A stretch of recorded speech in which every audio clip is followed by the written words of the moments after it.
and how I believe that His Word is truth. But please, I am asking you to watch every single minute of this video, just so that you can look at it all and you can evaluate everything yourself.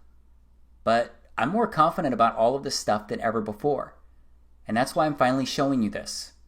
Because it is not in my best self-interest to be vocal about any of this, because I've got a pretty solid thing going in life right now. So I kind of look at it like, why would I want to do anything to disrupt that? I'll tell you it's because there is something burning inside of me, and it's compelled me to document this strange truth project. Also, I really feel like I just need to get my record on file, and straight up, I really want to share it with you. That's all I really have to say for now, so let's get into it. Copyright and fair use disclaimer. This educational video may contain copyrighted material, the use of which has not always been authorized by the copyright owner. We are using this material strictly for educational purposes only. We believe this constitutes a fair use of any such copyrighted material as provided for in Section 107 of the U.S. Copyright Law. In accordance with Title 17 U.S.C. Section 107, the material used in this video is distributed without profit. The views expressed in this video are solely the views of the creator of this video teaching and not to reflect on the copyrighted material directly. Hashtag Team Yahawashai.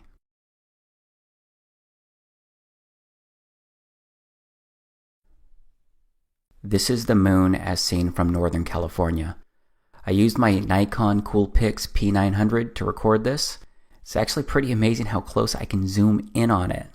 Just how clearly I can see it, even in the daylight. I can actually zoom in closer to craters to look at those if I wanted. Yeah, I've gotten pretty good at zooming in on this stuff in the sky. This is Jupiter. It's a planet, as I'm sure you've heard.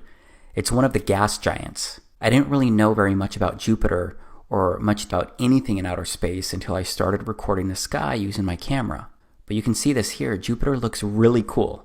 It seems to have waves running through it. There's a flickering within it, and it looks a lot like a glowing light.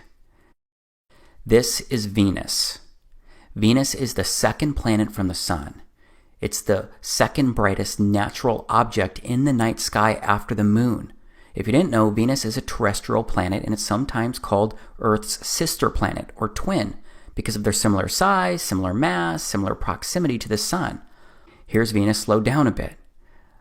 Venus seems to have waves running through it too. Venus isn't the only object in the sky that does this though. So let's look at a few stars. This is Vega. It's the fifth brightest star in the night sky, and it's the second brightest star in the northern hemisphere, which is where I'm at in the United States. But just look at it.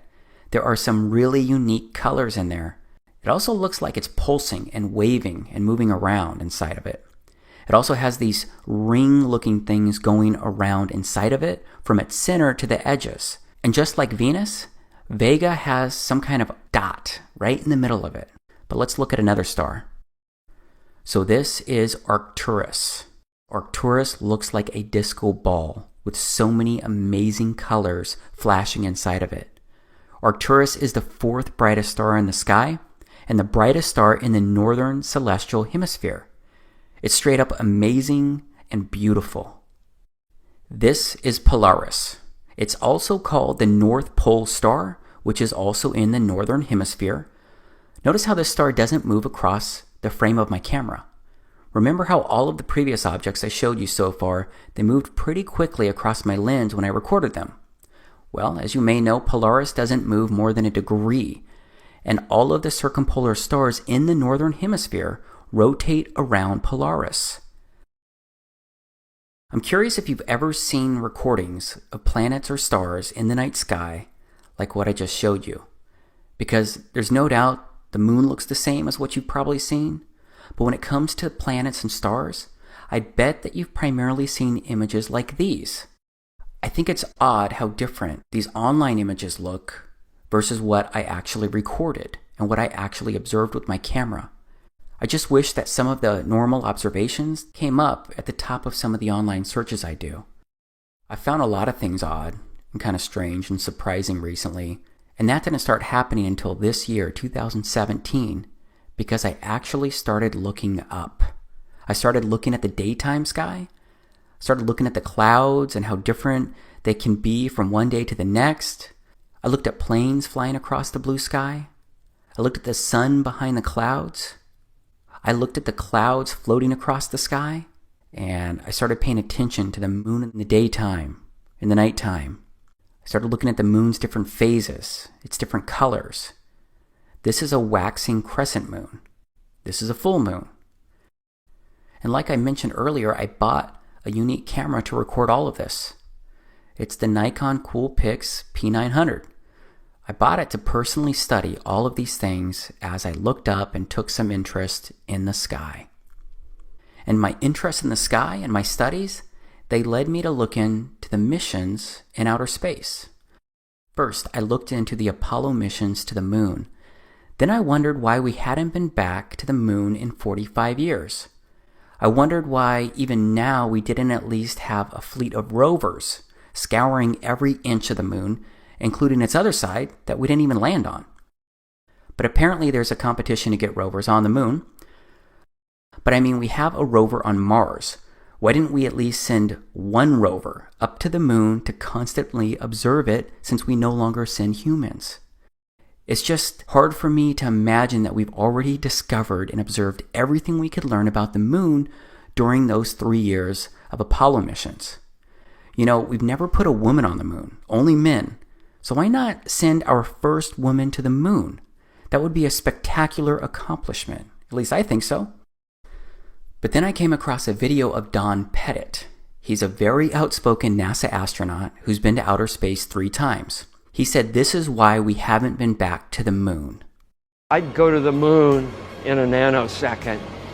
The problem is we don't have the technology to do that anymore. We used to, but we destroyed that technology, and it's a painful process to build it back again. Then I found out about the Van Allen radiation belt. Here's what a NASA engineer has to say about the Van Allen radiation belt. We are headed 3,600 miles above Earth, 15 times higher from the planet than the International Space Station. As we get further away from Earth, we'll pass through the Van Allen belts, an area of dangerous radiation. Radiation like this could harm the guidance systems, onboard computers, or other electronics on Orion. Naturally, we have to pass through this danger zone twice, once up and once back. But Orion has protection. Shielding will be put to the test as the vehicle cuts through the waves of radiation. Sensors aboard will record radiation levels for scientists to study. We must solve these challenges before we send people through this region of space. Sensors aboard will record radiation levels for scientists to study. We must solve these challenges before we send people through this region of space. So yeah, I found it really interesting what that NASA engineer said about the Van Allen belt. And it turns out that other NASA folks have said the same thing about leaving low Earth orbit. And what comes after the International Space Station once its mission is over? How do we ensure the presence of humans in space? Well, that's a great question. The plan that NASA has is to build a rocket called SLS, which is a heavy lift rocket. It's something that is much bigger than what we have today, and it will be able to launch the Orion capsule with humans on board, as well as landers or other components to destinations beyond Earth orbit. Right now, we only can fly in Earth orbit. That's the farthest that we can go. And this new system that we're building is going to allow us to go beyond and hopefully take humans into the solar system to explore. So the moon, Mars, asteroids, there's a lot of destinations that we could go to, and we're building these building block components in order to allow us to do that eventually. The technologies that we're testing out on Space Station are definitely helping us with our goals of going beyond low Earth orbit. So we have a really robust exploration program at NASA. And here's a quick look at the technology that we used to make it to the moon. Here's an image of the command module being rescued in the ocean. This made it to the moon and through the Van Allen belt and back to Earth. Here's video of a command module taking off from the moon. Here are some images I downloaded from NASA's website showing the module and a close-up of the technology that we sent to the moon. So yeah, I was surprised to hear about the Van Allen belt because we went to the moon 9 times and sent 12 men during the Apollo missions from December of 1968 to December of 1972. I'm kind of a detail-oriented guy, so I wanted to learn more about all this because while I'm detail-oriented, I'm also pretty cynical and extremely curious about things that don't immediately click, but I got sidetracked during my research because I came across Neil deGrasse Tyson saying something kind of weird. If you didn't know, Neil deGrasse Tyson is an astrophysicist, and he's pretty well known inside the science community. So here's what he said. So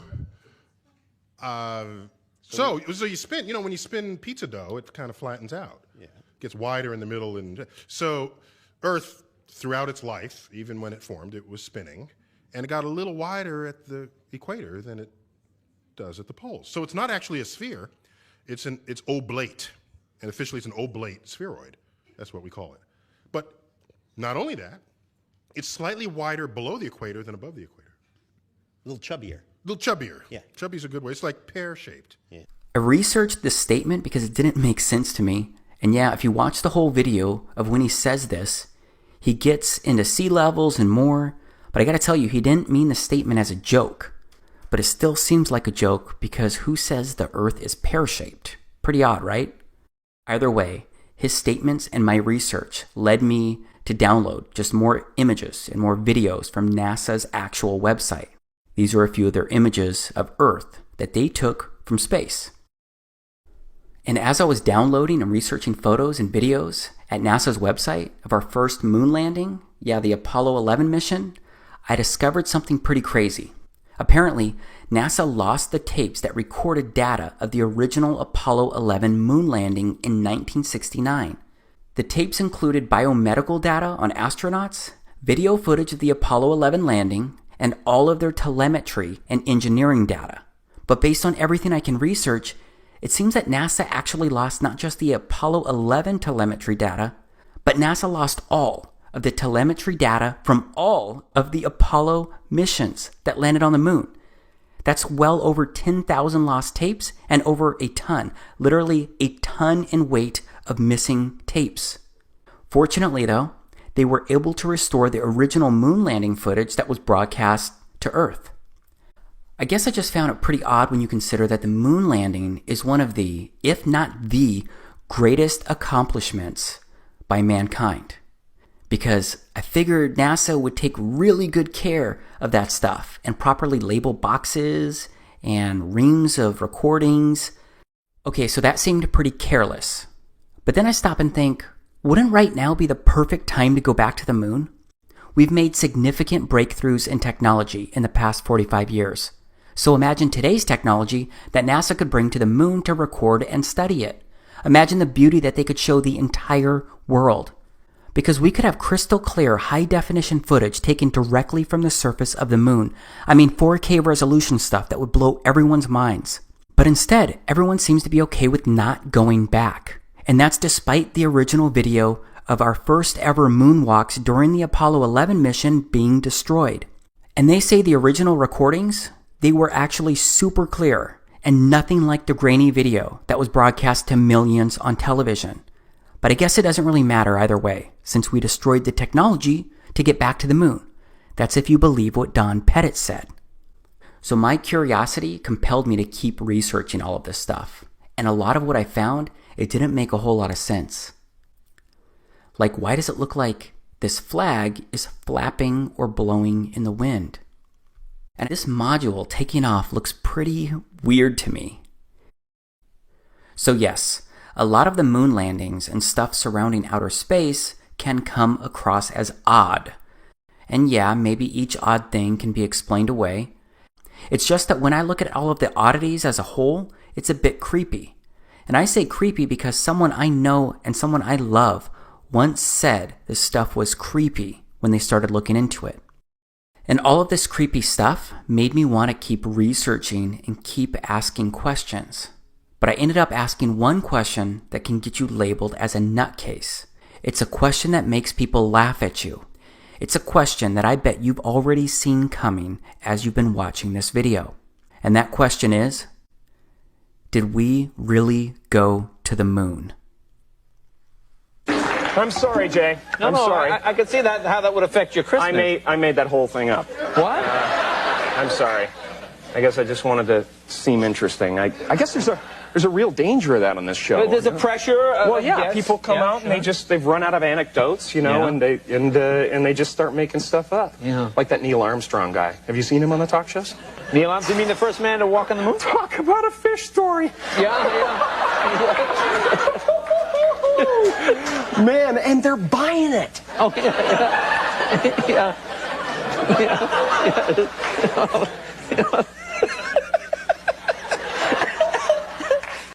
Yep, we all know that people get labeled crazy or get called conspiracy theorists for questioning the Apollo missions or if we ever went to the moon.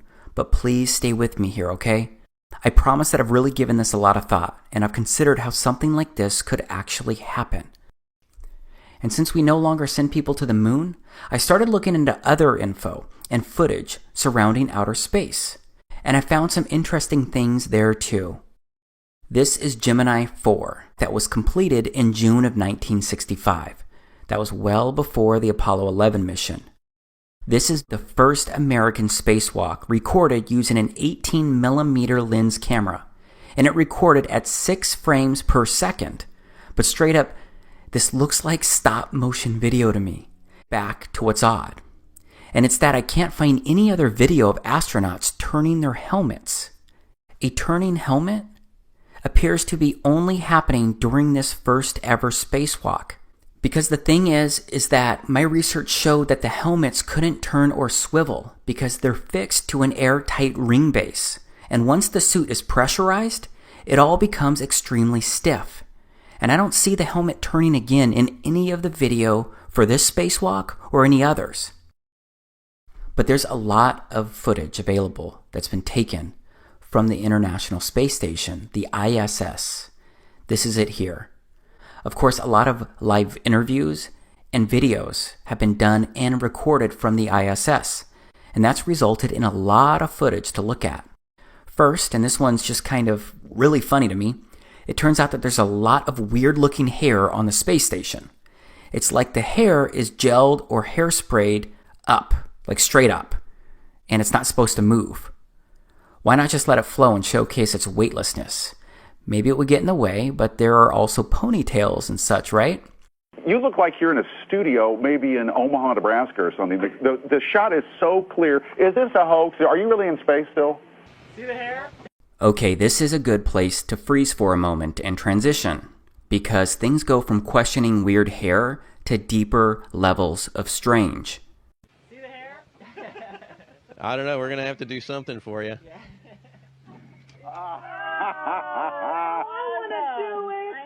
Oh, yeah, I can do that. Watch this. It looks like this guy is grabbing a wire attached to the guy next to him. He's not grabbing air, and there is no reason why any of these guys would be wearing wires in space. Someone I know wondered that when I showed them this video. Believe me, you're going to be just like the person I talked to, because you will look for answers. You will look for ways to rationalize these things that I show you. Just understand I've asked the same questions. Why, how, and what am I really seeing?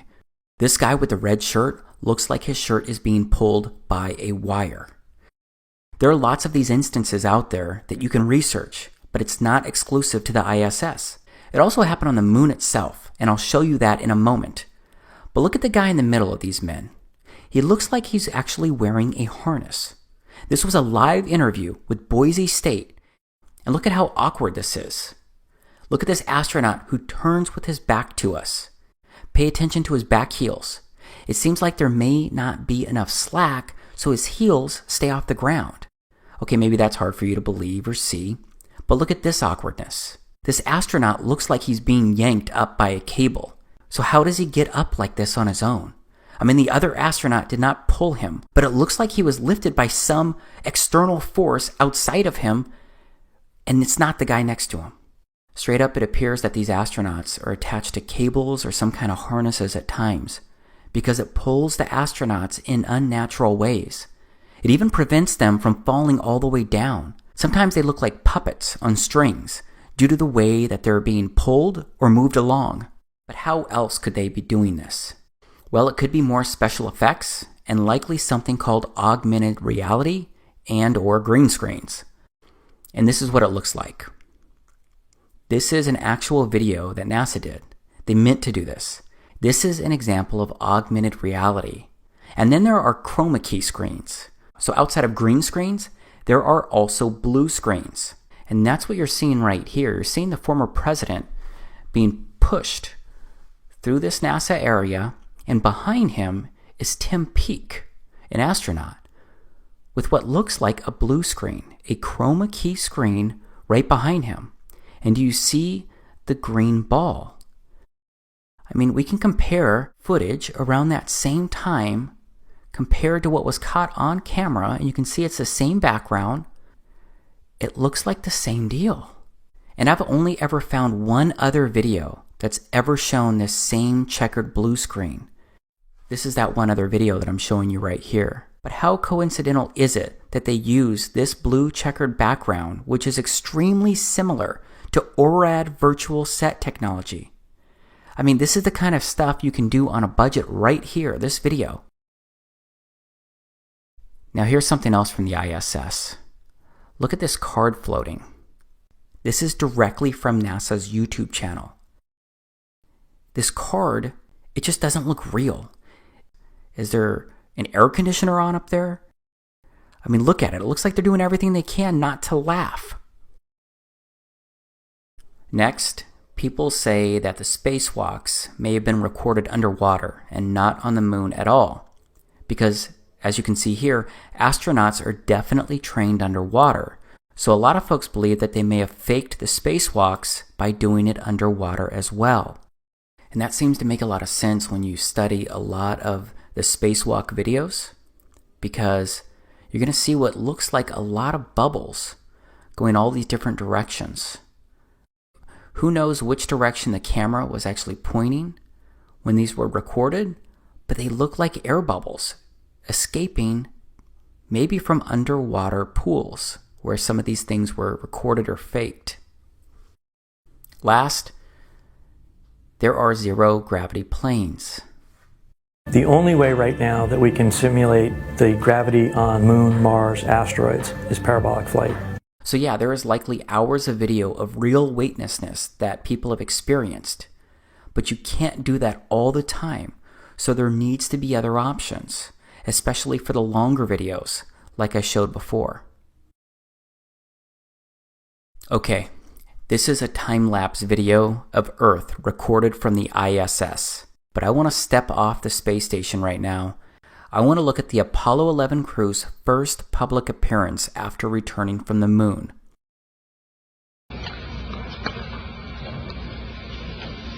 It was our pleasure to have participated in one great adventure.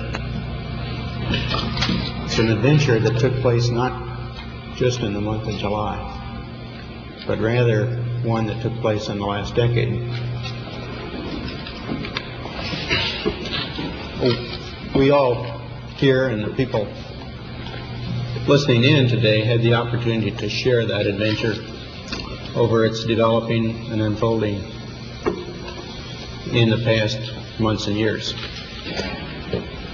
It's our privilege today to share with you some of the details of that final month of July that was certainly the highlight for the three of us of that decade.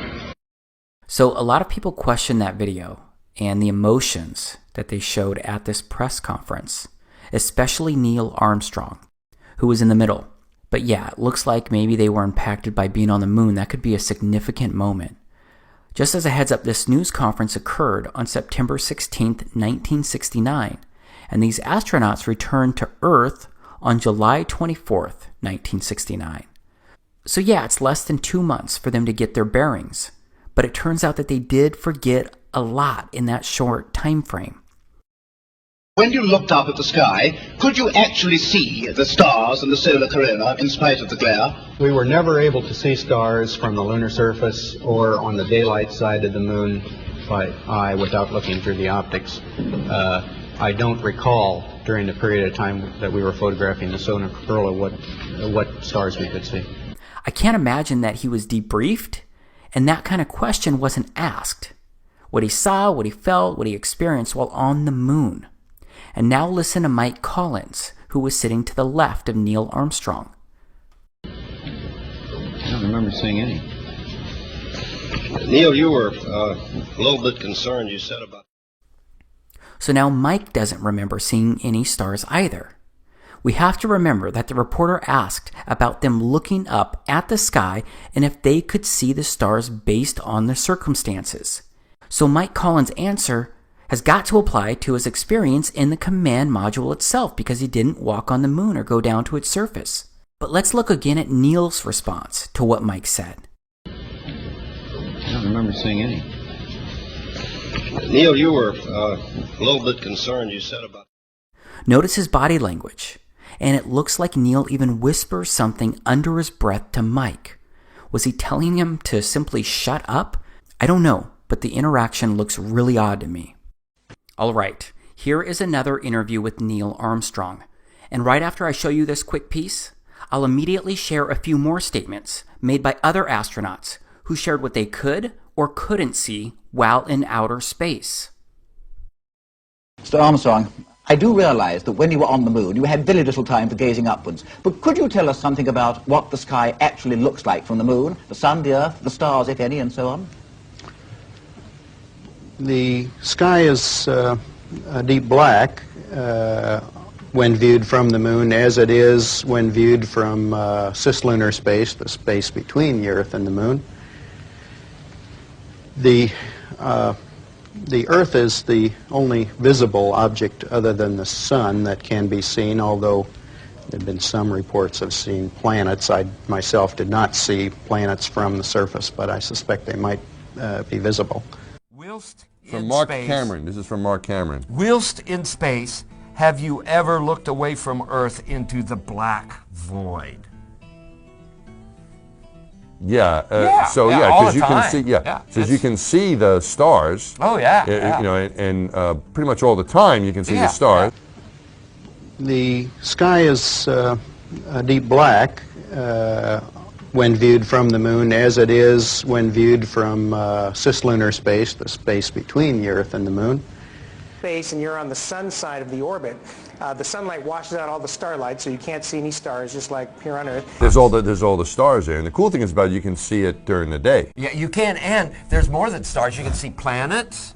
You can see moons. You see the gas Magellan clouds of the you Milky Way see galaxy. the Magellan. Pretty much all the time you can see the stars. Then when you look out into deep space away from the sun, it's the darkest black you can imagine.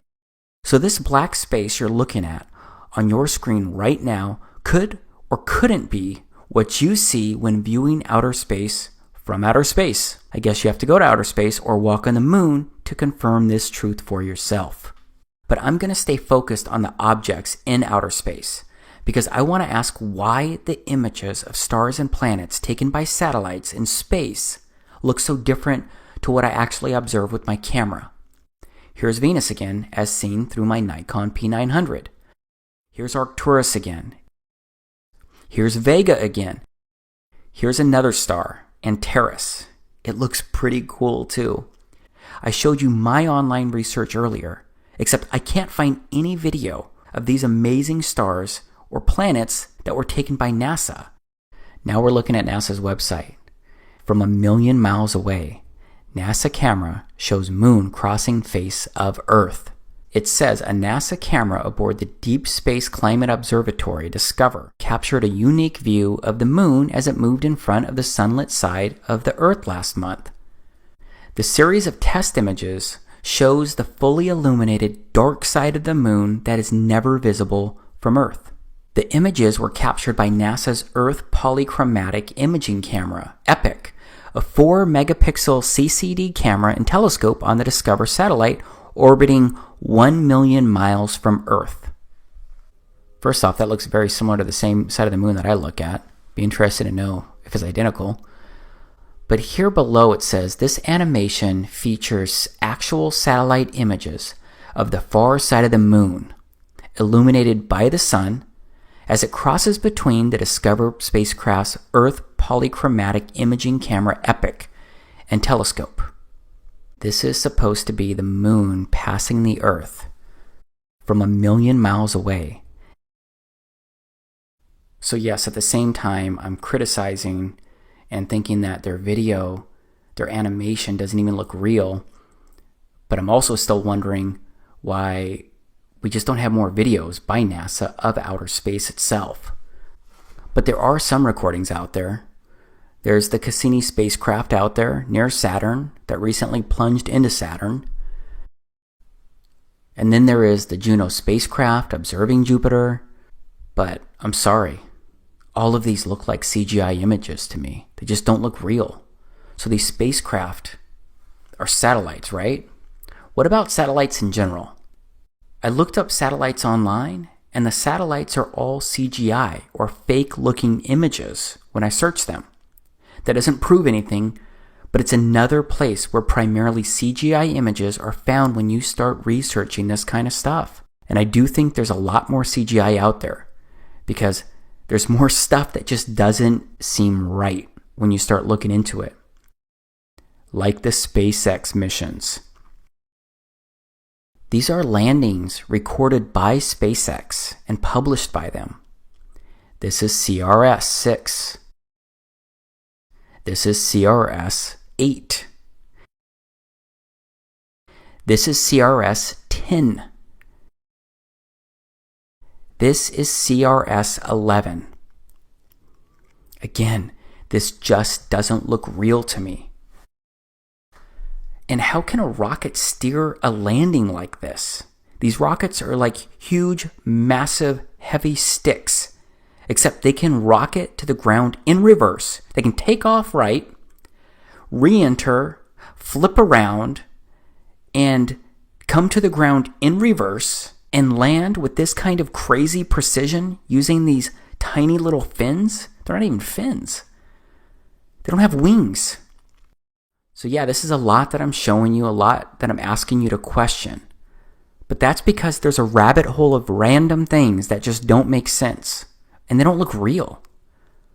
And then there is a film positioning itself as a documentary called A Funny Thing Happened on the Way to the Moon. And while it looks like there's some disinformation in this video, it does address a few things that kind of make you think twice. It does seem to address some valid questions. Here's some video from it. The cost of the 3 moon rovers in 21st century currency? Nearly $60 million each, though they had fewer parts than a Jeep. Where was all this money going? Then there's the flag, blowing in the wind, at least twice, on the atmosphereless moon. Here the editor cuts to a still shot of the flag, just as the effect becomes noticeable. Here it is unchecked. This rare clip, attained decades ago, was never re-released with the inevitable increase in experience and scrutiny. To demonstrate 1/6 gravity, a bouncy, floaty feel to the astronauts' movements would be similarly achieved with relative simplicity. Slow motion. You are viewing the scenes as they aired more than 30 years ago. Now let's look at them with the speed doubled. It becomes discernible that they are, in fact, in Earth's gravity, and are no more leaving the ground than they would on Earth. It is clear from these rarely seen color television pictures that the crew of Apollo 11 brought a high-resolution color video camera with them on their mission. Yet the only pictures broadcast live from the moon's surface were these from a low-definition black and white camera. In fact, the networks complained because in addition to this, they were forced to shoot the images, second generation, off of a projection TV of the technology of 30 years ago, and were not even allowed to take a direct feed, which further degraded the quality and clarity of the images.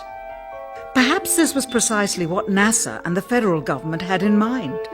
After all, it was a first, regardless of where they were.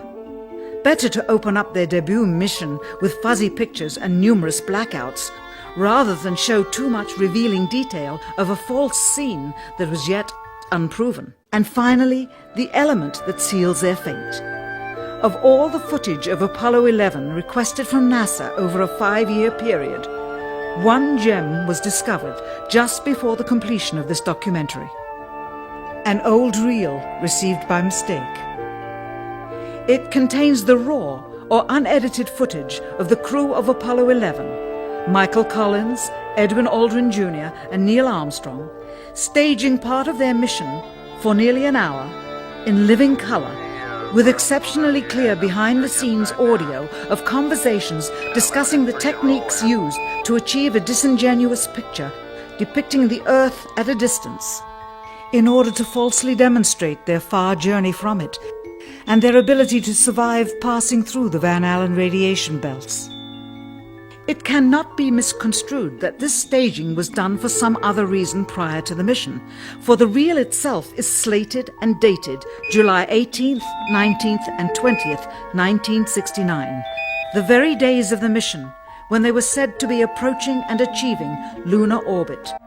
Understand, too, that only about 20 seconds of this raw footage was ever broadcast to the public, and these conversations discussing their deception were believed to be private, until now. Here they discuss that these television transmissions were in fact not broadcast live as everyone believed. They were first screened and edited for playback later. Roger, Neil. We just wanted a narrative such that we can, when we get the playback, we can sort of correlate what we're seeing. Thank you very much. Here they discuss the fact that they have turned out the lights and have blocked out sunlight from entering the spacecraft through the other windows, as to not cause any reflected light to fall onto the spacecraft's wall in the foreground. Okay, very good. Well, we shut out the sun coming in some of the other windows into the spacecraft, so it's looking through the number one window, and there isn't any reflected light. We only have one window that has a view of the Earth, and it's filled up with the TV camera. This is where the astronaut is back in view, but the lens was supposed to be on the window. Is it legitimate? I don't know. There's just so many weird things about the Apollo missions when you research them. And again, I'm not vouching for a funny thing happened on the way to the moon, but it does address a few questions that seem to make sense, that seem to be worth asking. And then there are the space shuttles, which are supposed to be gliders when they re-enter our atmosphere and they land. So space shuttles don't have the appearance of what you would think is a glider, and they make what appears to be lots of crazy loud jet propulsion noises when landing on runways, just like regular jets do when they're landing.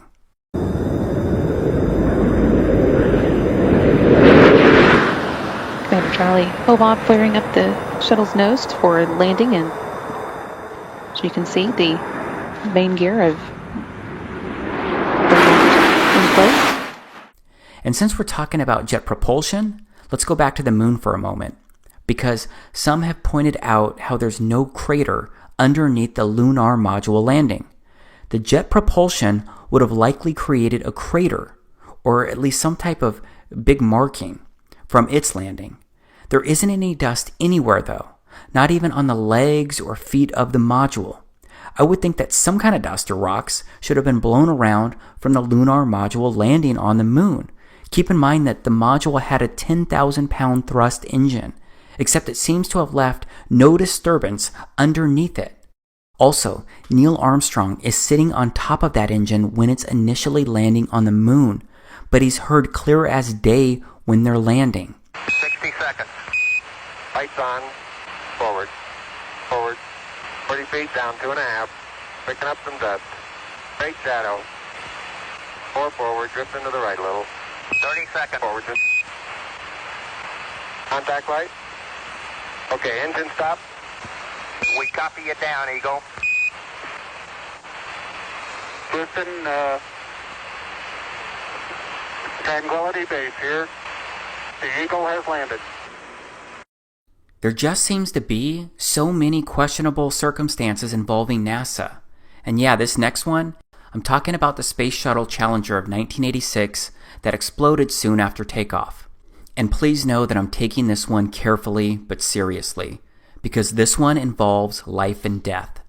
I just believe there are enough intriguing questions about the crew members on that exploding ship to touch on it here.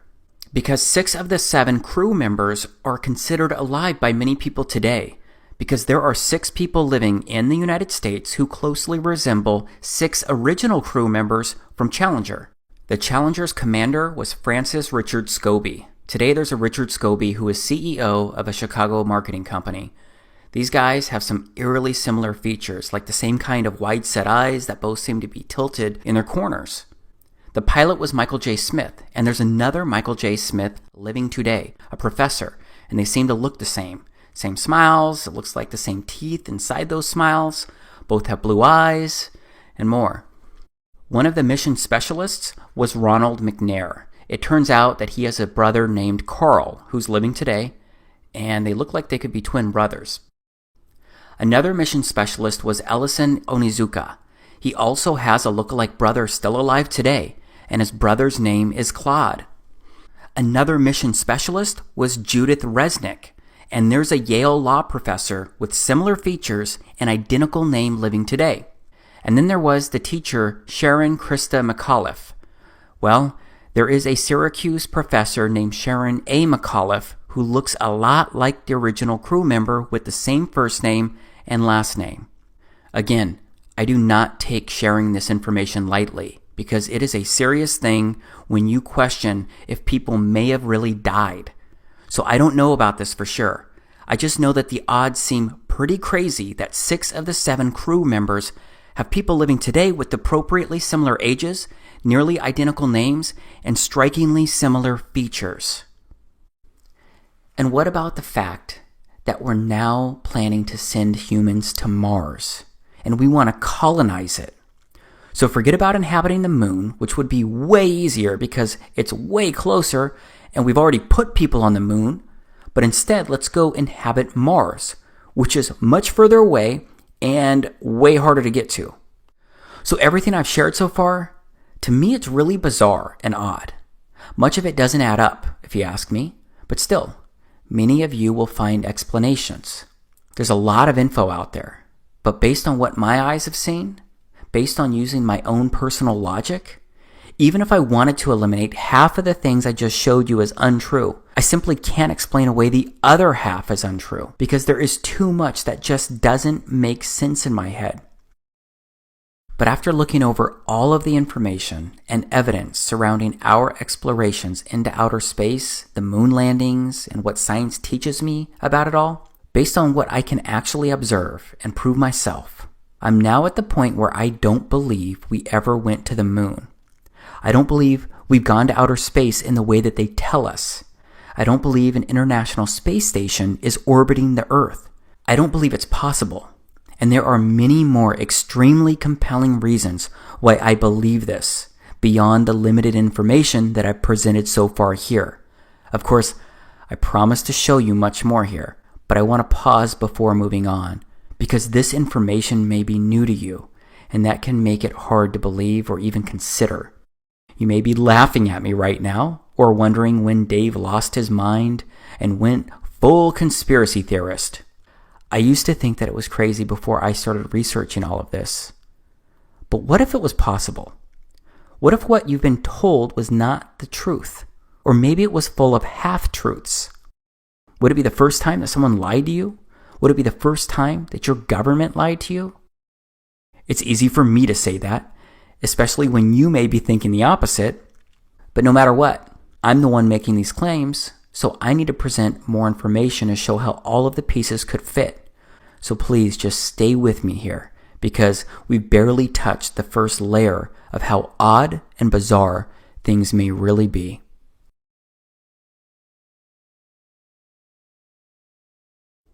Okay, Earth is what we're going to get into right now. We're going to focus on the place that you and I both live and exist. First off, what does the Bible say about Earth? Let's look at the first book of the Bible and see how the story of creation begins. In the beginning, Elohim created the heaven and the earth. And the earth was without form, and void, and darkness was upon the face of the deep. And the Spirit of Elohim moved upon the face of the waters. So that said earth came into existence on the first day of creation. Except the God of the Bible withheld the creation of the sun, moon, and stars until the fourth day, which is revealed inside Genesis chapter 1, verses 1 through 14. So the way that I read that is that earth is unique, and it holds center stage inside God's creation. But whether you are a Christian or not, isn't it at least possible that earth could be the center and heart of everything? But whether you believe that earth is the heart or not, it turns out that it's really hard to get good photos of earth. And obviously, we have to go to outer space to get photos of earth itself. This is an article at the White House, A New Blue Marble. July 20th, 2015, NASA releases its new blue marble photo, first such photo since 1972. No one on this planet had ever seen a whole picture of the Earth until 1972. And you can see it's also at medium, and that's where I'm going to go to now to look at that because it has a cleaner layout. You can see it's the same deal by Scott Kelly, NASA astronaut. No one on this planet had ever seen a whole picture of the Earth until 1972. Then you get the blue marble. This is a photo of it. It was the first full photo of Earth taken on December 7th, 1972. And that was the Apollo 17 spacecraft that took that. You got another photo here. Looks a little different. Okay, you got another image. Another image. So why is the blue marble a bigger deal than these? Turns out it's quite tricky to take a good photo of the entire Earth. The planet is big, and there's a lot of lighting issues. As a result of these challenges, NASA, NOAA, and other science agencies most often rely on composite images to depict our planet. These images stitch together multiple high-resolution snapshots taken by satellites already in orbit to produce one seamless portrait of the Earth. And that's what the three photos above are, composite images, produced by NASA over the past 15 years, released respectively in 2002, 2007, and 2012. Composite imaging is an extremely useful tool for helping people understand the Earth, like this black marble, which, by stitching together multiple views of the planet, shows a full global view of the Earth's city lights. That's why today I am excited to see that NASA has released its new blue marble, the first of many more to come later this year. The blue marble is the first fully illuminated snapshot of the Earth captured by the Discover satellite. It looks like it's a joint NASA, NOAA, and U.S. Air Force mission. And there's a guy who's famous for doing these composite images and manipulating data and putting it all together. And this is the guy right here. This is from NASA's website. It's an interview. Data visualizer and designer Robert Simon. And they ask him, what do you do? And what is most interesting about your role here at Goddard? How do you help support Goddard's mission? And he says, my role is to make imagery from Earth sciences data. I turn data into pictures. I look for new interesting events that NASA satellites have seen or that are hidden in the latest data to find anything interesting that shows off NASA's unique capabilities. Finding things is the fun part. I rely on engineers and scientists to produce the data. Okay, they ask him, what is the coolest thing you've ever done as part of your job at Goddard? And he says, the last time anyone took a photograph from above low Earth orbit that showed an entire hemisphere, one side of a globe, was in 1972 during Apollo 17. He also says by 2002, we finally had enough data to make a snapshot of the entire Earth. So we did. The hard part was creating a flat map of the Earth's surface with 4 months of satellite data.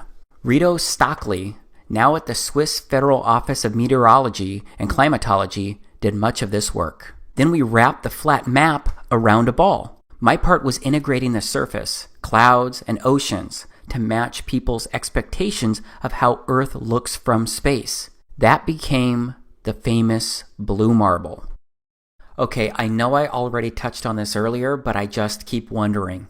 Why doesn't NASA just deploy a rover to the moon, equipped with a camera at least comparable to my Nikon P900? Then they would have it on the moon's surface all the time, because they could take continuous images of the entire Earth throughout the different seasons and months. They could zoom in on continents and islands, and maybe even more, like I do of the moon from here on Earth. Wouldn't you get good and accurate images with that approach? Wouldn't that make sense? But instead, they have a data visualizer / designer who compiles all of the different data, and then that data gets stitched together by that person. But let's just step back again. And I'd like to review the Science 101, some of the basics surrounding the Earth, the Sun, and the solar system. I'm talking about the basic info that we're all taught about Earth, the Sun, and the solar system, and how they all move and work. First, the Earth rotates eastward around an invisible line known as its axis. And I've actually got some video of the Earth spinning provided by NASA. This is an official video by NASA of the Earth spinning. It was captured over a 25-hour period. It is really, really hard to see any of the continents in this video. I guess it was just too cloudy for those 25 hours. Okay, now I'm looking at live science. How fast does Earth move? As passengers on Earth, we are all carried around the sun at a mean velocity of 66,600 miles per hour.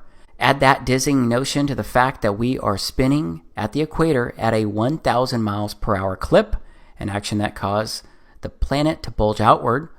Of course, these velocities are relative to the sun and to the poles, respectively. Okay, how fast is Earth moving? Let's look at that again. As an Earthling, it's easy to believe that we're standing still. After all, we don't feel any movement in our surroundings. But when you look at the sky, you see evidence that we are moving. Okay, how fast are we spinning? I just went through this, but it's interesting to see another source, and it talks about depending on where you're located, right? Sun and galaxy move too. To blow your mind even more, the sun has an orbit of its own in the Milky Way. The sun is about 25,000 light years from the center of the galaxy, and the Milky Way is thought to be about 100,000 light years across. We are thought to be about halfway out from the center, according to Stanford University. The sun and the solar system appear to be moving at 200 kilometers per second, or at an average speed of over 500,000 miles per hour. The Milky Way too moves in space relative to the other galaxies. In about 4 billion years, the Milky Way will collide with its nearest neighbor, the Andromeda Galaxy. Everything in the universe is therefore in motion. Now let's go back to the Live Science article. How fast does Earth move? Let's touch on the velocities and why we don't feel them. The reason we don't feel the rush is the same we aren't pinned to our seats while in an airplane moving at a constant speed. Velocity can only be measured with reference to another object moving at a different velocity, and we cannot feel velocity while in a constant frame of reference. This is why it might be news to you that our entire solar system is whizzing around the center of our galaxy at a fairly inconceivable, it's over 500,000 miles per hour. The galaxy is also moving with respect to other galaxies in the universe. And for all we know, the whole universe is moving, but now we're getting into great unknowns. Okay, so I just went over a lot of numbers, but it's all basic stuff. But that's pretty fast, right? I do think that it's kind of odd that we don't feel any of that spinning or rotation. I think these speeds are mind-blowing when you try and wrap your head around them or even imagine them. Here's a snapshot of someone's visual representation of what the solar system is doing according to the science and the speeds that I just shared. I think it's pretty wild when you just stop and look at this and think about it, because we're just flying through space. We're just a big rock moving around with other big objects. I do find it interesting that we're taught all of this as fact, except there are a lot of great unknowns, and all we have are primarily CGI videos and composite images to look at and review. And if you aren't picking up what I'm putting down, then let me be really blunt here. I don't believe this visual representation is accurate. I believe something else could be true. And it's all based on the foundation that we never went to the moon. It's all based on the belief that we have not explored outer space. Because I do not think outer space exists as we've been taught. As a result, I believe something else when it comes to Earth, this place that we live on. And now it's time for me to share what I believe. It's something that may compel you to give me a hat made out of tinfoil. This may also compel you to laugh at me again, maybe even more than when I shared my belief that we've never been to the moon. My statement may compel you to shut off this video right now, but please, I am asking you to just keep watching until the end of it. And yes, I recognize that this is going to sound very out there when you hear me say it. You're going to ask a lot of questions immediately. You're going to wonder what my claim would look like if it was true or even possible. But if you know me, you know that I am an over-researcher. You know that I'm the kind of guy who needs to understand how all of the pieces fit. So please, just know that I will begin to help make sense of it all and share lots of information immediately after I make my statement, or better yet, after I pose my question. Okay, here is my question. What if the Earth was flat? No, I am not kidding. Most people imagine something like this when they hear flat Earth. But my research shows it's nothing like this here, because there's no edge that people can fall off. It doesn't really look different than anywhere you've ever visited on the Earth. Again, I know this is an out there statement, but I promise I will provide detailed information on how this could work and what it could look like. I'll also share a map with a full breakdown. But before I go there, I need to go over some really important reasons why the spinning globe Earth model that we've been taught has issues. It may be stuff that you've questioned before, and it probably includes stuff you haven't considered. Yes, we're looking at this again. For all of my fellow Christians, just think about this visual representation in regards to the story of creation. And consider how just moments ago I shared Genesis 1 and how Earth came into existence on the first day of creation. I mentioned how the God of the Bible withheld the creation of the sun, moon, and stars until the fourth day. So if Yahweh created the sun on the fourth day, then what was the Earth rotating around for 3 days prior? Well, maybe Earth is special. And like I mentioned moments ago, it holds center stage in God's creation. And maybe Earth is not moving or rotating around the sun. Now let's keep this visual representation of the solar system in mind as I share some more important information, and it's related to the sky and what we can actually observe. So again, we know that there is a North Pole star. It's called Polaris, Alpha Ursae Minoris. Remember, this is what Polaris actually looks like. And remember, it doesn't move across the sky. It just stays there. And all of the stars in the northern hemisphere rotate counterclockwise around this star. But remember that the Earth rotates on its axis. And its axis runs from the North Pole star, Polaris, all the way down to the South Pole star, also known as Polaris Australis or Sigma Octantis. But I'm not sure many people think about these North and South Pole stars and how they work in relation to the Earth. Because just like the stars and planets rotate counterclockwise around the North Pole star in the northern hemisphere, the stars and all the planets actually rotate clockwise around the South Pole star in the southern hemisphere. These are long exposure shots that were taken by YouTuber Kofu72, and he did it by having a photo taken every 30 seconds. And it took an hour and a half of recorded shots to create just 10 seconds of Southern Star Trail video. So we have stars and planets rotating counterclockwise around the North Pole star. And we also have stars and planets rotating clockwise around the South Pole star. Except Earth and our solar system is supposed to be flying through space like this.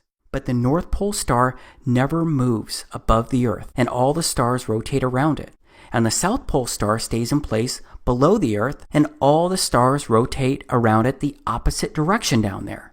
That's what the North and Southern Star Trails show us, and that's what we can actually observe when standing on Earth. So this makes me wonder, why do the stars that we can see in the northern and southern hemispheres stay aligned with the Earth as it spins? Why does everything in the sky, outside of the sun, moon, and wandering stars, why does everything else stay fixed on us and rotate around us from two very specific points on Earth? Well, I believe it's because we're special and we're the heart of everything.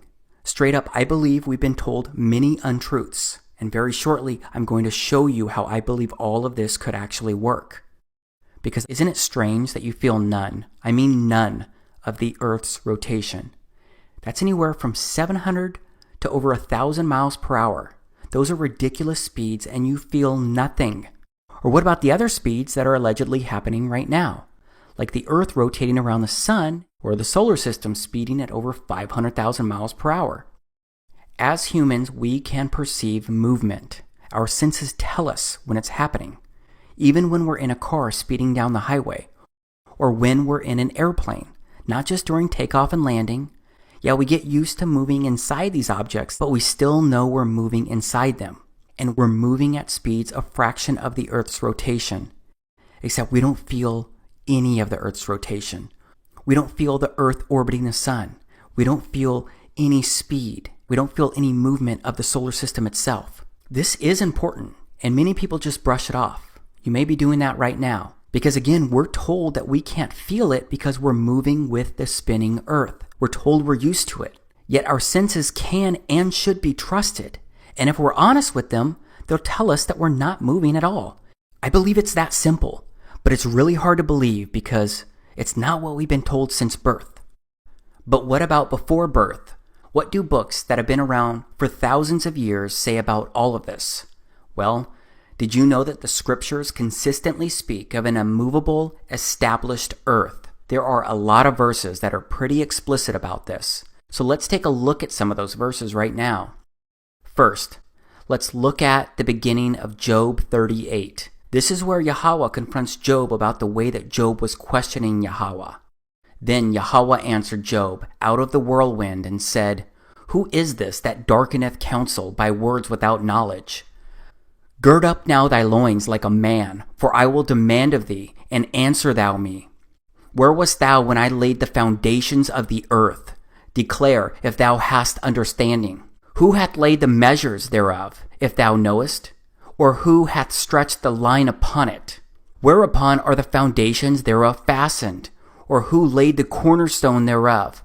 When the morning stars sang together, and all the sons of Elohim shouted for joy? Or who shut up the sea with doors, when it brake forth, as it had issued out of the womb? When I made the cloud the garment thereof, and thick darkness a swaddling band for it, and brake up for it my decreed place, and set bars and doors, and said, Hitherto shalt thou come, but no further, and here shall thy proud waves be stayed. Hast thou commanded the morning since thy days, and caused the dayspring to know his place, that it might take hold of the ends of the earth, that the wicked might be shaken out of it? It is turned as clay to the seal, and they stand as a garment." So Yahweh speaks of foundations, and the foundations of the earth being fastened, and a cornerstone being laid. He speaks of the ends of the earth. Yahweh, the God of the scriptures, basically says to Job, "Who are you to question how anything on earth works when you weren't even there when I created this place?" I gotta say that this feels very similar to today, because it seems like everywhere I look, I see mankind giving explanations about how Earth works and how the solar system works, along with how everything works that actually came into existence around us. And those theories are basically presented as facts. So I think these verses from Job should be deeply considered as I continue, because I'm going to read a few more verses that speak of the earth being fixed and seemingly flat. This is 1 Chronicles 16:30. "Fear before him all the earth. The world also shall be stable, that it be not moved." This is Psalms 93:1. "Yahweh reigneth. He is clothed with majesty. Yahweh is clothed with strength. Wherewith he hath girded himself. The world also is established, that it cannot be moved." This is Psalms 96:10. "Say among the heathen that Yahweh reigneth. The world also shall be established, that it shall not be moved. He shall judge the people righteously." This is Psalms 104:5. "Who laid the foundations of the earth, that it should not be removed forever?" This is Psalms 19 verses 4 through 6. Their line has gone out through all the earth, and their words to the end of the world. In them hath he set a tabernacle for the sun, which is a bridegroom coming out of his chamber, and rejoiceth as a strong man to run a race.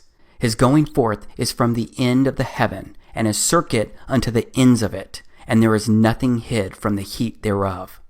This is Ecclesiastes chapter 1, verses 5 through 6. The sun also ariseth, and the sun goeth down, and hasteth to his place where he arose. The wind goeth toward the south, and turneth about until the north. It whirleth about continually, and the wind returneth again according to his circuits. This is 1 Samuel chapter 2, verse 8. He raiseth up the poor out of the dust, and lifteth up the beggar from the dunghill, to set them among princes, and to make them inherit the throne of glory. For the pillars of the earth are Yahweh's, and he hath set the world upon them.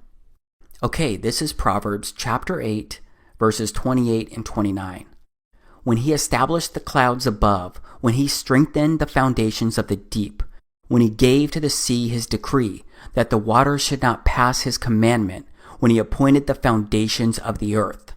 And this is Isaiah chapter 48, verse 13. My hand also hath laid the foundation of the earth, and my right hand hath spanned the heavens. When I call unto them, they stand up together. So it seems like the scriptures keep saying that the earth is established, it has foundations, it is on pillars, and also that it's the sun going up and down on his circuits that he created. But as I keep emphasizing, we're taught that the earth is constantly moving, spinning around, and that the earth is flying through space, and it's orbiting the sun, and that the universe is constantly expanding. But the Bible says the earth does not move from its pillars and foundation. I cannot find it anywhere in the scriptures where it says that the earth is round or spinning or moving. However, there is one specific verse that most people point to when using the scriptures to try and support a ball earth in outer space. It's Job 26:7. He stretcheth out the north over the empty place, and hangeth the earth upon nothing. Okay, so people use that to support that the earth, it's in outer space. But it doesn't speak anything about the earth spinning or moving or anything like that. Everything else in the scriptures say that it is firm, fixed, immovable, it has foundations, it has pillars. So I don't think it's a strong argument here. Plus, if you look at the book of Enoch, you will see scriptures that actually complement this area right here in Job. Because Enoch comments about how he was shown beyond and above the heavens. And he comments that there is nothing above or below. So I look at all of this, and I think, if you believe that the scriptures are the holy inspired words of our Creator, then I find it confusing for people to believe that our Creator would have had Job document something that contradicts so many other verses. So based on everything that I can find and research inside the scriptures, an established and immovable earth seems to be biblical truth. Also, my research has shown me that from the very beginning, ultra-Orthodox Christians believed this as well. They seem to have been flat earthers, because my research shows that the flat earth implications of the Bible were rediscovered and popularized by English-speaking Christians in the mid-19th century. And then their conclusions were dramatically confirmed by the rediscovery of Enoch among the Dead Sea Scrolls, which I'll touch on shortly. But even if the earth was round and spinning through space, does it really make sense for our Creator to leave out and omit this critical information? I don't think he would do that. And it appears, based on everything that I've read inside the scriptures, that he told us what the truth really is here. But we accept the globe earth model, the planets, the stars, the solar system, and outer space in general, because we're taught it as truth from childhood to adulthood. It's reinforced over and over again. But as you can see here, the current popular belief of the earth being a ball flying through space is only about 500 years old. It's relatively new compared to the existence of this earth. But maybe you're thinking that people before this period of time had no idea how Earth worked. Maybe you think that they were clueless because they couldn't explore Earth or outer space like we allegedly do today. Well, I don't believe that people were ignorant about how this earth worked or how it was created, because I believe they've been told by Yahweh, our creator. Because there's documentation dating back over 2,000 years. I'm referring to the Dead Sea Scrolls that I mentioned a moment ago. These Dead Sea Scrolls were discovered in 1947 when 11 caves were discovered near the Dead Sea. And these 11 caves ended up containing nearly 1,100 ancient documents, which have been dated to as early as 3rd century BC, before Christ. And these scrolls included fragments from every Old Testament book except for the book of Esther. One of the most common books was Psalms, and there were also some apocryphal books, including the book of Enoch. My point is that these scrolls, over 2,000-year-old documents and scriptures, when they're compared to the verses that we find in the Bible today, they're congruent, and they speak to the exact same thing. But let's step outside of the scriptures for a moment, because I believe that I need to also review some simple concepts when considering how the earth could be flat and not a spinning ball. So let's once again look at stuff that we can actually observe. And this first thing is pretty straightforward.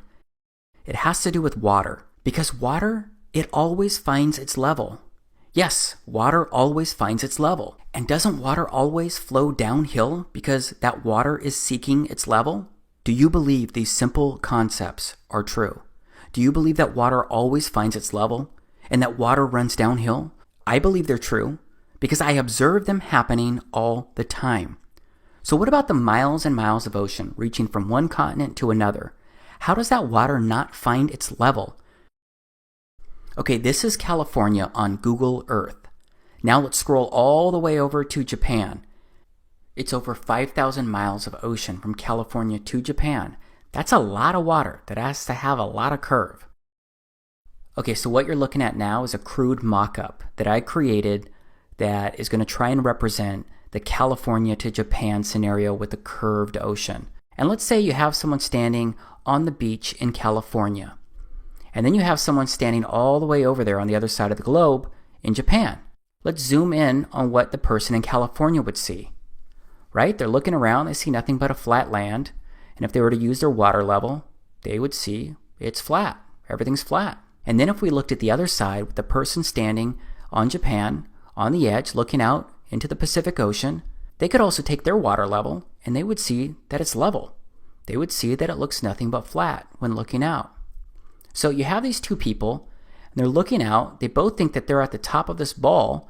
So what's really happening throughout this ocean, throughout this body of water?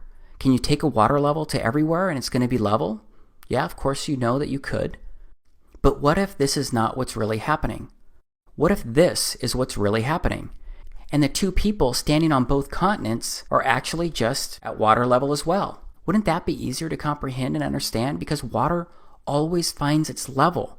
So how is it not doing that across the ocean? Because even the ocean needs to find its level. I think this concept of water finding its level is a really big deal. I'm going to ask you to please do not discount this.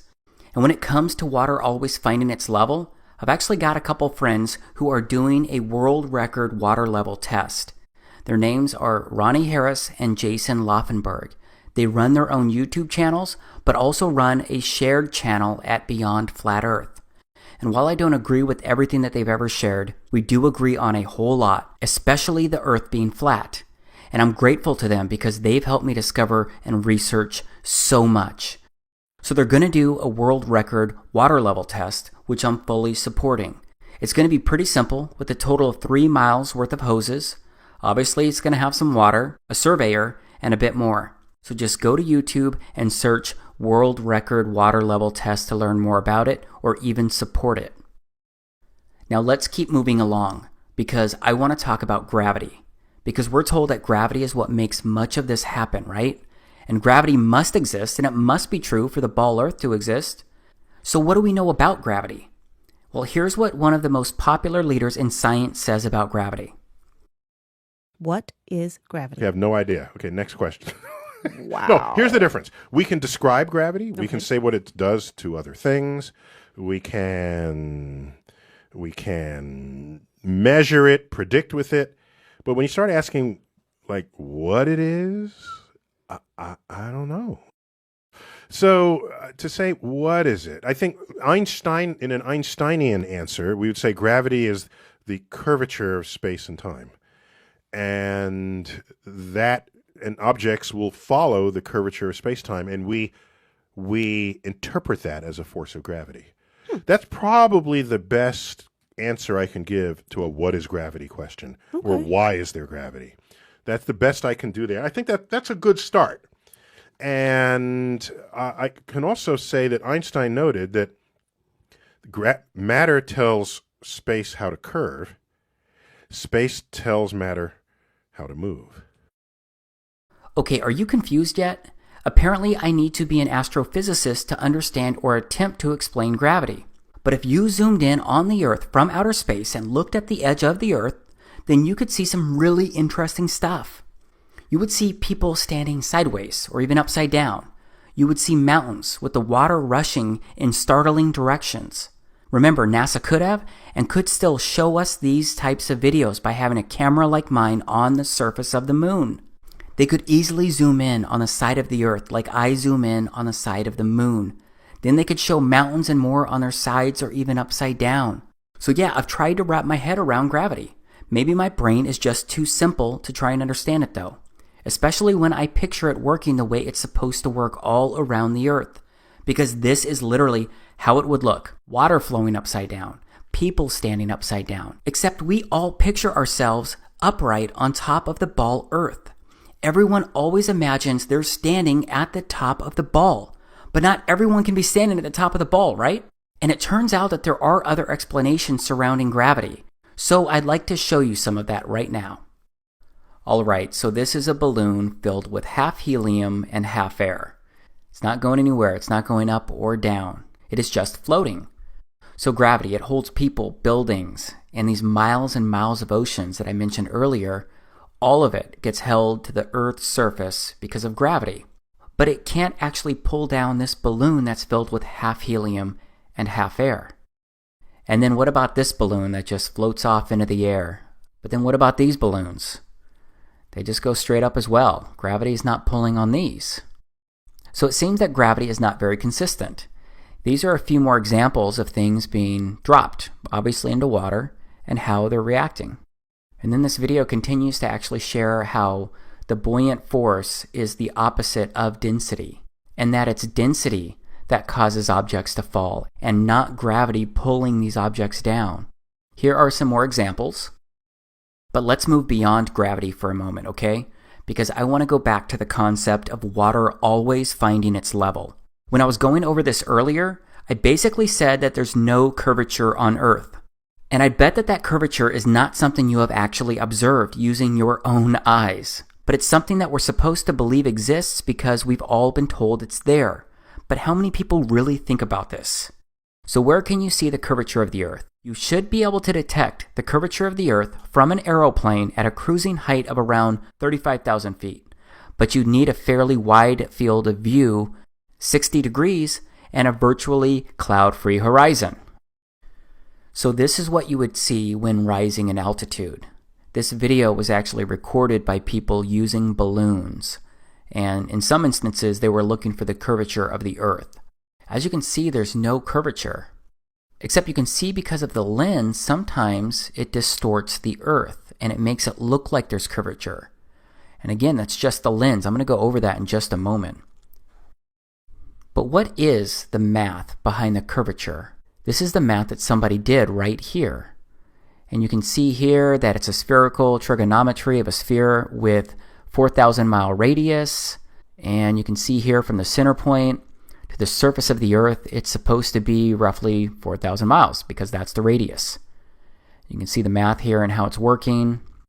Okay, so you can see at 1 mile, it's not even close to a mile. It's less than a foot drop in the curvature. But then if you skip down to 10 miles, you're looking out 10 miles, based on where you're standing, it's going to be about 66 feet. It's still not a mile. But skip all the way down to 100 miles. It's about 1.25 miles is what the actual drop would be, the curve would be. And you're looking at over 6,000 feet at that point. And then if you were to actually go to 1,000 miles, let's say you were looking 1,000 miles out from where you're standing, It's going to be a 128-mile curve and drop to that point out there from where you're standing, 1,000 miles.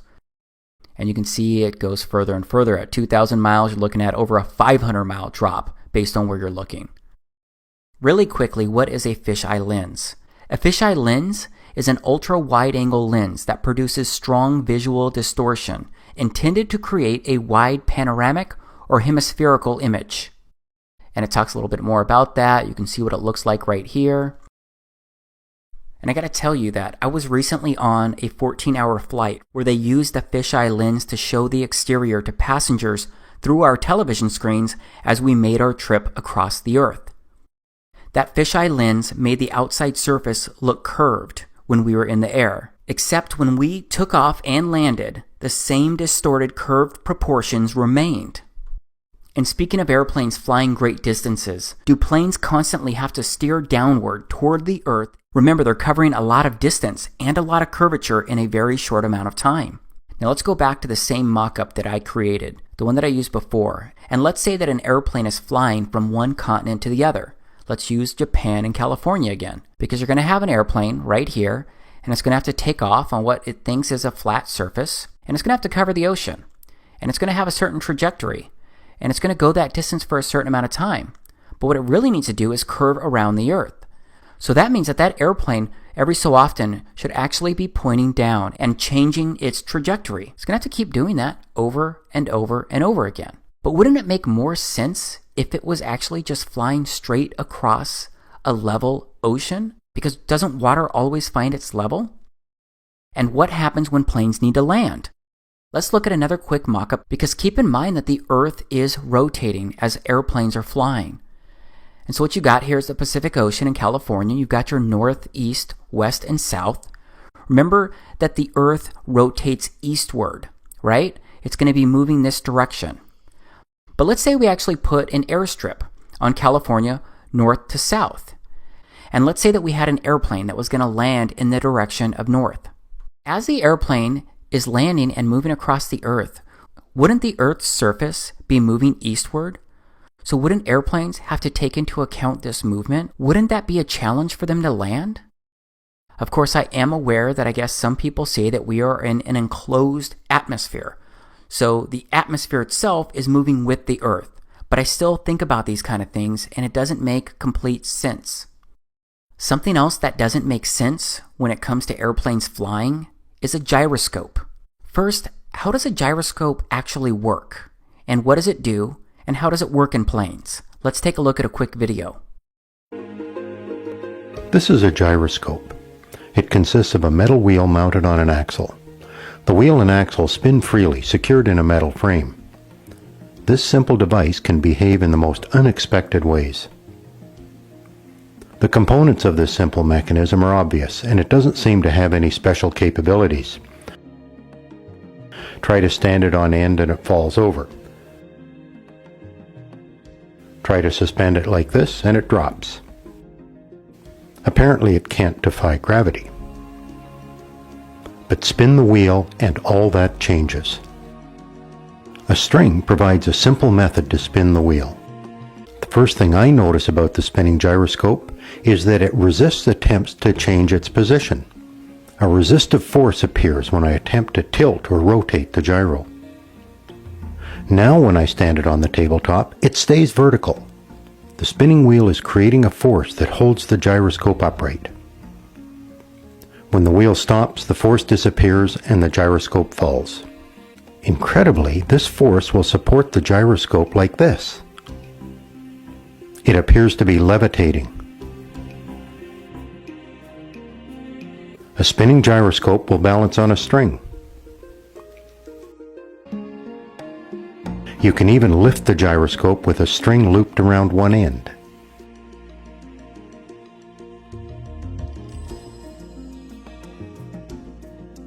This interesting behavior is difficult to explain. Physicists have determined that a rotating wheel has angular momentum, similar to the momentum that a stone flying through the air has. To change the direction of the stone requires a force. Similarly, changing the orientation of the rotating wheel requires force. The spinning wheel prefers to stay oriented as it is, and it resists any attempt to change that orientation. The fact that gyroscopes will maintain a particular orientation in space is very useful. In modern aircraft, an inertial guidance system uses spinning gyroscopes to monitor and control the orientation of the aircraft. The gyroscope is suspended in a special cage that allows it to maintain its orientation independent of the aircraft's position. If the aircraft rolls, electric sensors and contacts connected to the gyro send information to the pilot about the aircraft's orientation. Now let's go back to my previous example of flying from Japan to California and consider a couple other items. Remember, it's over 5,000 miles of ocean from Japan to California. And the curvature math says that with right at 4,000 miles of distance, there will be right at 4,000 miles of curvature from your starting point to the ending point, assuming that you're actually traveling 4,000 miles of distance. So with that in mind, let's look at my previous mock-up. Here's the airplane taking off, and remember, the Pacific Ocean must be curved based on what we're taught. So the airplane flying across these thousands of miles would need to keep pointing down due to the 5,000 miles of distance and thousands of miles of curvature below. So how can a gyroscope be properly calibrated on a globe Earth when there are thousands of miles of curvature? How does it work when the Earth is always spinning? Is the gyroscope constantly correcting itself? Is it constantly resetting itself? Is it constantly stopping and recalibrating itself? It just doesn't make sense to me when I look at everything and how it works. And here's something interesting that I found at NASA's website. It's a NASA reference publication from the late 1980s about the derivation and definition of a linear aircraft model. Let's go through this. There's a lot of math, but toward the end on page 30, the first sentence in the concluding remarks say, "This report derives and defines a set of linearized system matrices of a rigid aircraft of constant mass, flying in a stationary atmosphere over a flat, non-rotating Earth." I gotta ask, why would this exist if we're supposed to be on a spinning ball? NASA had already been to the moon several times and explored outer space in many ways by the 1980s. So why would they need documentation talking anything about a stationary atmosphere and a flat, non-rotating Earth? I just don't get it. And of course, I understand that this does not prove anything by itself. There are just so many things out there that when combined, they create a convergence of strangeness that makes your head spin like the Earth is supposed to be spinning. So yeah, all of this stuff is strange because whenever I look out a car, all I see is a flat horizon. And whenever I look out a plane's window, all I see is a flat horizon. Everywhere I look, I see a straight or flat horizon. The Earth appears flat to me based on everything that I can actually observe. And just look at these Bolivian salt flats, which are the world's largest salt flat at over 4,000 square miles. It has an extraordinary flatness, with the average elevation variations within about 3 feet over the entire area. And it seems as if stuff isn't really dropping down at a curve, out of our view of distance either. Because to me it seems like we can only see a few miles out, and then things start to get hazy, unless you go higher. Because when you go higher in altitude, that's when your circle of view increases, and you can see further out. Except based on the Earth's curvature using this math, the land should start dropping from wherever you're standing on a ball Earth. Even if you're looking 40 miles out, there should be at least 1,000-foot decline due to the curvature, even if it's a small gradual decline for only a mile. No matter what, the math says that the Earth must curve downward, and that means that things farthest out should be dropping or slanting off toward the distance, but videos like these and so many more out there contradict what I'm told is supposed to happen on a ball Earth when I'm observing the distance and objects at the edge of my circle of view. Again, the horizon always rises to the eye level of the observer based on how high or low you are. But as you go further up in the air, you can always see further out into the distance. Okay, I've got just one more quick thing to show you before we move on to the next part. I'd like to ask if you've ever thought about 3D modeling, or video games, or virtual reality programs in general. Because whenever someone is showing you and portraying Earth's reality inside 3D modeling or video games or virtual reality, don't they always use flat surfaces and straight and flat horizons? Yes, they use a flat plane environment when presenting you with a simulated Earth. Everything is presented as flat. They don't show curvature or simulate a constantly moving Earth. This is something else to think about and consider. I know that I'm proposing some really challenging views here, so before I continue, I want to pause. Because right now your mindset probably remains in one of two gears.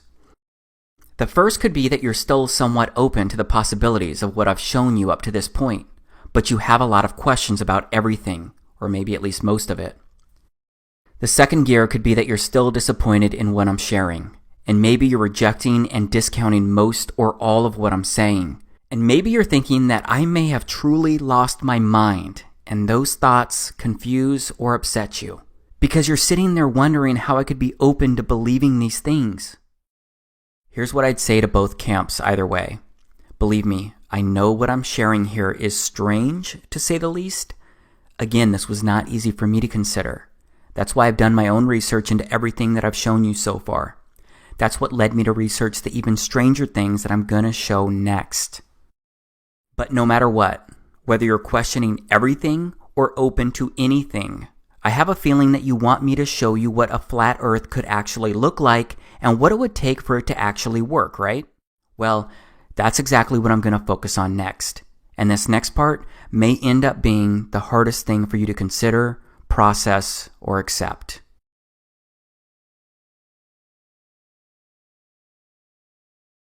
So at this point, you know the challenges that I see in this model of the Earth, the Moon, the Sun, and the solar system.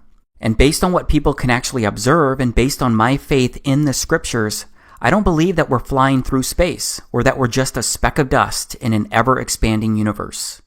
And I've offered examples and reasons why I believe so much of what we've been taught just doesn't seem to make complete sense. Except I've challenged you to consider that the Earth could be flat. And because of that, I've promised to show you how a flat Earth could actually work and what it could look like. And I'm going to do that here inside this part. But in order to show you that viewpoint, I need to reveal something else regarding this unique place that we all live. Because this something else is a foundational element for a flat Earth to be possible. And that means that things are going to stay strange. Because I'm going to tell you something that you may find even more out there than a fake moon landing. This may be interpreted as more out there than the Earth being flat. Because here's where I tell you that based on everything I've researched and everything I've discovered so far and everything that I've been able to observe up until this point, it appears that we are living in a simulation. How do you think will virtual reality tie in the future of transportation which you are working on? Thank you. Well, maybe we're in a simulation right now. Yeah. Yeah. Yeah, seriously. So, following the other speakers, I have a change of pace, a little bit of a fun talk. And what I'm going to try and do is convince you you're a simulation and that physics can prove it. Okay? So, instead of a usual uplifting talk, this is a different kind of talk. Okay. So, there's one thing you know for certain, that is that you exist as a flesh and blood human being. My goal is to convince you otherwise. Okay? So, logic is not going to be enough. You guys are going to be simulation deniers, right? I mean, there's just no way around it. So my actual goal will be to actually create a sliver of doubt in your minds so that you actually think about this and what it might mean. So I know this is a lot to throw at you. I've also got to immediately share that I do not agree with these men in regards to their definitions of a simulation, but it appears that their positions seem to contain some truth. Because based on what I can determine as of now, I believe we are living inside a simulation. But I don't believe humans are inside some simulation being run on some supercomputer. For the record, I believe the God of the Bible created everything around us. But please know that I'm going to do more than just say I believe we're in a simulation. I'm going to actually show you what I believe to be unique visual evidence that supports this claim.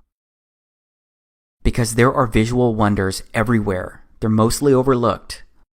But it does seem that this place can show us many things if we just look up and all around. First, these are crepuscular rays. Can you see them between the bed of clouds and the ocean? Can you see the rays shining down at some really unique angles? Well, Wikipedia says that crepuscular rays are rays of sunlight that appear to radiate from the point in the sky where the sun is located. This is pretty amazing, right? It's kind of crazy too, right? Dave from Enslaved by Media recorded this, and I'm going to also intertwine a lot of other footage. But can anyone tell me how a sun that's supposed to be 93 million miles away can create rays of light that go through the clouds at these angles? Do you know how close the sun would need to be to create these angles that we're looking at here? I bet you'll find lots of complicated scientific explanations out there about atmospheric optics and more, but those answers don't make much sense when you think about what we've been taught with the way light moves and travels, and what it would take to create these angles. And please know that these crepuscular rays happen to people all over the Earth, at different longitudes and latitudes, different seasons, different times of the day when the sun is around them. Now let's stay in the clouds for a bit, because my buddy Mike from Flat Earth Photography, he recorded this. Look at these shadows. The sun looks like it's actually in these clouds. This is what I call a visual wonder. Come on, look at this. It just doesn't make sense for the sun to be 93 million miles away when we can constantly observe and record these types of sun and shadow interactions. Again, it looks like the sun is local to the observer, like it's local to all of us. So let's keep reviewing the sun's relationship with clouds. And this one may be hard for you to process as well. Because what does this look like to you? Liz Dexick recorded this video, and you have no idea how many times I've looked at videos like this and tried to make sense of it. Because it's video like this that got me to get out there and personally record this kind of stuff and witness it myself. Because it appears the clouds are behind the sun. Your mind right now may be trying to tell yourself things about this video. You may be trying to explain this away in this very moment. Like the clouds are too thin, or the clouds simply aren't coming through on the camera due to the sun being too bright. But just look at this and pretend what I'm saying was possible for just a moment. What does this actually look like to you? Does it look like the clouds are behind the sun? And if you're not sure, let's take another look. Let's see what happens when we add a negative filter and other filters. Do you see the cloud layers? Do you see the depth of the clouds and how the camera processed the sun as in between the clouds, with some in front and some behind in the back? And there are so many videos out there showing this phenomenon. So many people have recorded this from all over the Earth. There's more evidence out there if you want to find it. Now I'd like to show you more strangeness that indicates we're living in a simulation. These are the shadows of trees during a solar eclipse. How are these kinds of shadows possible? Would you call these normal?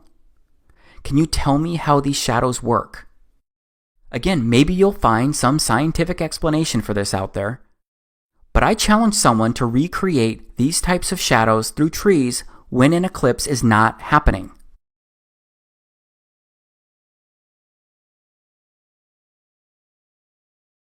And then there are also shadow bands that occur during solar eclipses. These are also strange and also interesting, and they've been captured all over the Earth during solar eclipses as well. Straight up, it certainly seems that solar eclipses are special, unique events. But how does a solar eclipse really work? Because we all know that the sun and moon are always moving across the sky, right? So just stop for a moment and think about how the sun and the moon need to basically stand still and stop in unison for a solar eclipse to work. Or they need to be moving at the exact same speed for quite some time, because some total solar eclipses have lasted up to 6 and 7 minutes. And with that in mind, I've recorded hours upon hours of the moon, the sun, and the stars, and they all travel across the frame of my camera really quickly. Either way, being in the path of totality is a special event in itself. Here's what I actually witnessed during the Great American Eclipse in August of 2017. I personally recorded this video in the state of Oregon. No filter, nothing but my Nikon P900. Holy moly, look at that.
Frogs, bats, birds, crickets, they all thought it was nighttime, and they all started doing their nighttime business. The temperature also dropped and stars came out. This was a really crazy moment. Something that's hard to fully explain to somebody else. It's the kind of moment that helped me see we could be living in a simulation. Now let's slow down for a moment to touch on what I mean when I use the word simulation. I found this online. It's an interesting approach because someone said, this is a neurological simulation. We're all gamers, souls inside of bodies. The body equals computer hardware, and the soul equals the operating system / software. Our experience is basically that as of a user or simmer. So that's an interesting point of view. But now I want to take a moment to speak to my fellow Christians because I'd like to look at the book of Genesis. Because if you think about what the scriptures really say about this place and how it was created, it shouldn't be that big of a leap when considering that we live in a simulation. Because on the first pages of the Bible inside Genesis chapter 1, it offers the story of creation. And that creation story immediately speaks of how we got here, the order of everything. And I believe it also indicates we're living in a simulation. Because it makes more sense to me when I look at it from a simulation point of view. In the beginning, Elohim created the heaven and the earth was without form and void, and darkness was upon the face of the deep, and the Spirit of Elohim moved upon the face of the waters. And Elohim said, "Let there be light," and there was light. And Elohim saw the light, that it was good, and Elohim divided the light from the darkness. And Elohim called the light day, and the darkness he called night, and the evening and the morning were the first day. Okay, so that's day 1 of creation. It says the God of the Bible created the heaven and the earth. The sun and moon did not exist here on day 1. The sun and moon weren't created and added until the 4th day of creation. So let's go to verse 14 and start reading. And Elohim said, "Let there be lights in the firmament of the heaven to divide the day from the night, and let them be for signs, and for seasons, and for days, and years. And let them be for lights in the firmament of the heaven to give light upon the earth. And it was so. And Elohim made 2 great lights, the greater light to rule the day, and the lesser light to rule the night. He made the stars also. And Elohim set them in the firmament of the heaven to give light upon the earth, and to rule over the day and over the night, and to divide the light from the darkness. And Elohim saw that it was good. And the evening and the morning were the 4th day. Okay, so that's day 4 of the creation story inside Genesis. If you're a Christian and believe the scriptures and believe his word is the truth, then I'm going to ask you to please consider that this clearly states that light and darkness, day and night, evening and morning, were created and existed before the 2 great lights, the sun and the moon. I believe these words are truth. Yes, there are parables and parabolic language inside the scriptures, but based on everything that I know, Genesis chapter 1, this portion is not intended as a parable. It is the Creator's story of the order in which he put everything here inside this place we live and exist. And think about what else was said here inside Genesis. It said that the sun and the moon were both great lights. The greater light is the sun, and the lesser light is the moon. That means the sun's light is not reflecting off the moon. That means the moon is its own standalone light source. The moon is just the lesser light. Yeah, I know these sound like bizarre claims that I'm making, especially when compared to what you and I have been taught and what's widely accepted. But I wouldn't be suggesting these alternative strange truths if I didn't think there was real merit in them. Now let's consider something else. Because if you're open to this created place not being a spinning ball, and you can come to grips with the possibility that the earth could be a flat plane, then all you have to do is look up to reach the possibility that you're living inside a simulation. Because when you look up, you will see that the sun on any given day during and near solar noon is always above you personally. But no matter what, the sun is always within your circle of sight during daytime. But it's like that for everyone on Earth. So that means the sun doesn't seem to be a physical object hanging up there. I think it's something else. And I think that something else that I could actually wrap my head around is that the sun is local. So let's be really clear here.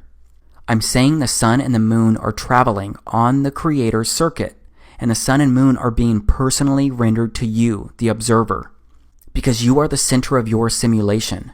You are the avatar seeing your sun and moon. The sun and moon seem to be objects being rendered to each person inside the simulation which we all share and live in. I believe this is why we can all see crepuscular rays. I believe this is why we can all see the sun appearing inside of clouds. I believe this is why we can all see clouds behind the sun. And I believe that this is why we can also see clouds behind the moon. So as of now, I certainly do not think that the sun or the moon are round balls floating in space. And that's why I don't believe the moon is a physical object that we can actually reach by aircraft either. And when it comes to the stars, it seems the stars have been mapped across the entire sky of the Earth, and they cover all of the land that we can travel across inside this simulation, from the North Pole star to the South Pole star. And that's what I'm going to review next, the land that we live on, Earth. Because it is finally time for me to show you a visual representation of how a flat Earth, the sun, the moon, the stars, and everything could actually look, at least based on everything I've researched so far. And do you remember when I shared earlier how there are many half-truths out there? Well, I need you to recognize that when you research the term flat Earth, you'll find a lot of explanations, and the truth often ends up being buried among disinformation. So I want to first show you the popular flat Earth model. It's a half-truth. Half-true in the sense that I believe it's true that the Earth is flat, but it's untrue that this is what it really looks like. So the popular flat Earth model, it uses an azimuthal equidistant projection, or what I'll call an AE map from here out. And this is a visual representation of the popular flat Earth model using the AE map. Unfortunately, when I realized that the Earth could be flat, this was the model that I found being promoted by nearly everyone. And this map says that there is only one pole star, and it's above the center of everything, and there's a dome over this enclosed environment that we live. It also says that Antarctica surrounds our oceans and continents. It basically says that Antarctica is an ice ring wall around the flat Earth.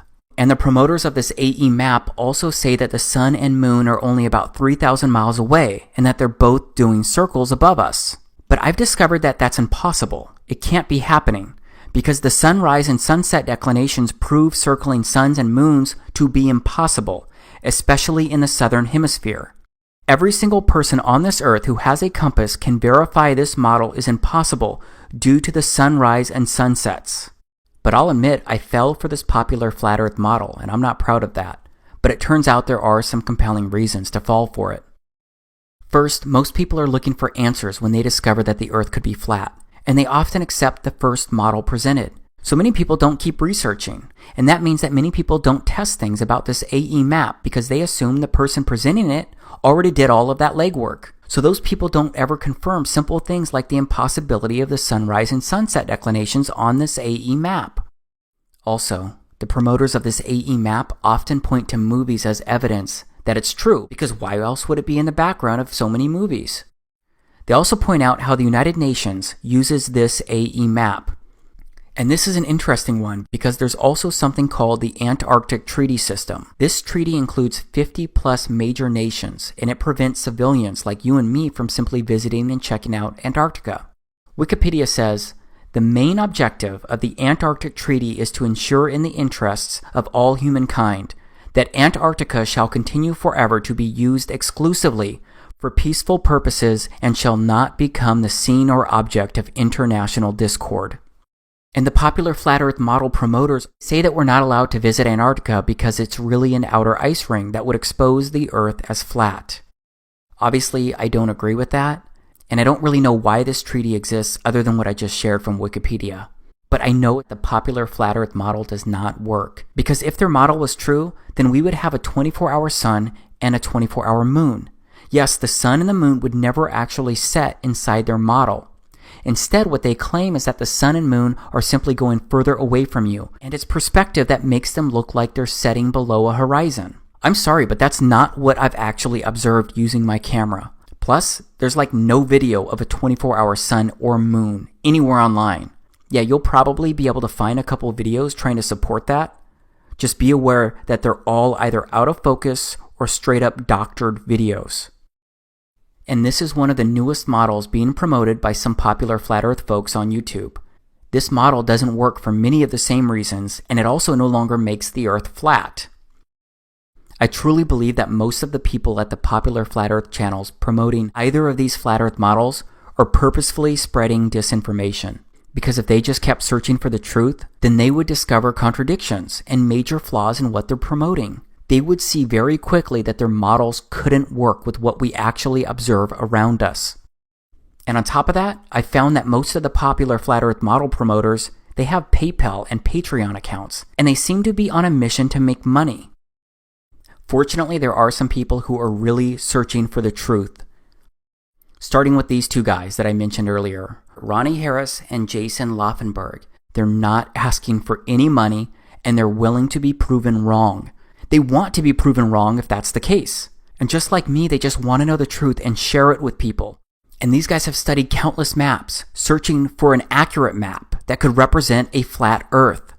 They actually got a tip from something that Neil deGrasse Tyson said, something I already showed you earlier. So Earth, throughout its life, even when it formed, it was spinning, and it got a little wider at the equator than it does at the poles. So it's not actually a sphere, it's oblate. And officially it's an oblate spheroid. That's what we call it.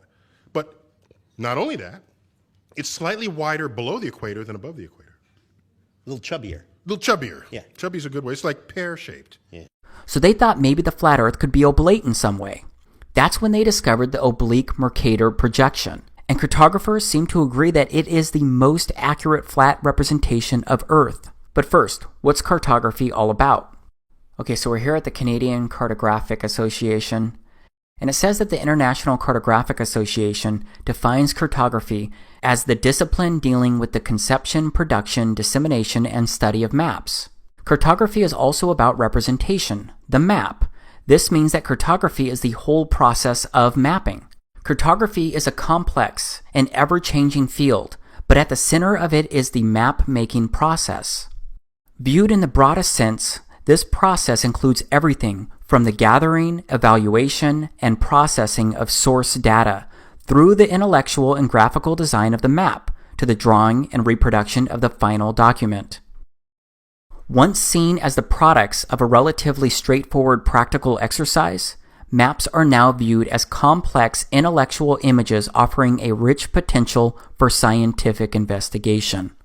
Cartography today has two essential characteristics. First of all, it is important. Maps perform a fundamental and indispensable role as one of the underpinnings of civilization. Few activities relating to the Earth's surface, whether land use planning, property ownership, weather forecasting, road construction, locational analysis, emergency response, forest management, mineral prospecting, navigation, the list is endless, would be practical without maps.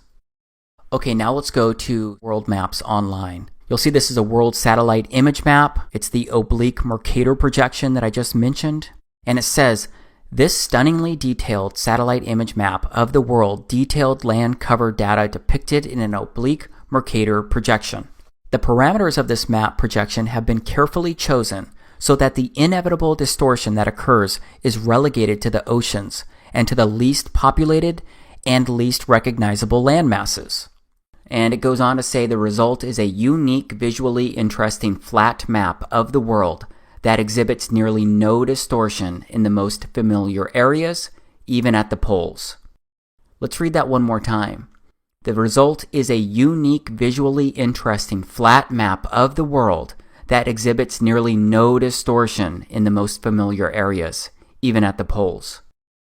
And now I'm going to play some video where Jason and Ronnie, they walk through a flat Earth map and how it could actually work. When you look at this map, what looks different to me is Alaska and this part of Russia up here. Yeah, Russia too is crazy big over Yeah, there. this island over here just seems, whoa, crazy. Yeah, it's huge. And yeah, this string of islands. So we are told by this map manufacturer that what they've done with this map is everything they can to make the land masses the absolute most accurate size and all these things wise, and that if there's distortions that they've pushed that out to the water. Just a quick thing about maps. If you were on a globe, if you lived on a sphere, it is true that there would be no flat two-dimensional map that would be accurate of the world. But if you're not on a globe and you're actually on a flat plane, that means that there is a flat map that is the true accurate map of the world. Mm-hmm. And so that's what I was looking for. But the criteria that I was looking for was a flat two-dimensional map that when you wrapped it onto a sphere, like in a 3D modeling program, like Blender, like we've been using, that it would look like it was a globe. Because when you look at the angles of the sunrise and the sunset in the northern hemisphere and the southern hemisphere, when you study those and you realize what's going on, it appears by looking at those angles that we would be on a globe, strictly by looking at the angles. Yeah. Even though that we don't see curvature anywhere. Okay. So I was looking for a different kind of map, a flat map, but one that when it wraps up on a globe appears like it's a sphere. And that's what this map is. When you import this into a program like Blender and wrap it onto a sphere, you end up with something that looks just like the globe. These curved lines, the way they wrap out when you unwrap this in a 3D modeling program, these are the lines of latitude. They wrap around and connect and touch each other. It looks like a globe. This is that mesh work. I was talking about how when I was wrapping a map, an actual map, a flat two-dimensional map, onto onto spheres in Blender, how the way I was taught, you put the camera view in a certain position, and you got a different grid work than this. It was just a rectangular grid work, but I forgot to adjust the angle, and when I went to do the UV unwrap, it created this mesh work, and you can see that it's got these 3 points. Now, this is really a rectangle here, because if you look at these edges, they fill in the gaps on the other side, and this right here fills in the gap on this side. Even with the mesh laid out like this, you can see here how it wraps up like a globe. And the distortions here, we've got this blue area here, blue area here. Those are right here. So this becomes the international date line on either side right here. So if you were to travel across this, that would be a change of a day like we're familiar with on a globe. That's this right back here. And you can also see that just by snapping this meshwork on, that what it does is here in Blender, it's perfect grid work. It comes together at like a true north here. Here's your vertical axes. But if you look to the side here, you can see that when you wrap this map up here, it tips it over so that the North Pole here sits at like a 23.5 degree tilt to a vertical north here. So that to me is the reason why they tell us that we're at a 23.5 degree tilt, because of the way it wraps up like that. We're showing you this map. In order for this map to work, it has to be a simulation. We're not talking about the physical reality that we've all been taught when we're showing you this map, because it's easy to debunk if you're still thinking in the terms of a physical reality. It's this edge along here that is really posing a huge problem for people when you're thinking about simulation, because we can't imagine really what happens here. I try to, but as far as what makes sense, like you're in Hawaii, so a flight from Hawaii to Japan, when you're flying like this and you cross this edge, in a simulation, it appears that you just come out back across over here and you finish your flight. The thing that happens is when you cross this line, you change days. So as soon as you go across that line, everybody over here thinks it's the next day. And if you go across the line back the other direction, everybody over here thinks it's the day before. So that we've got the edge around here.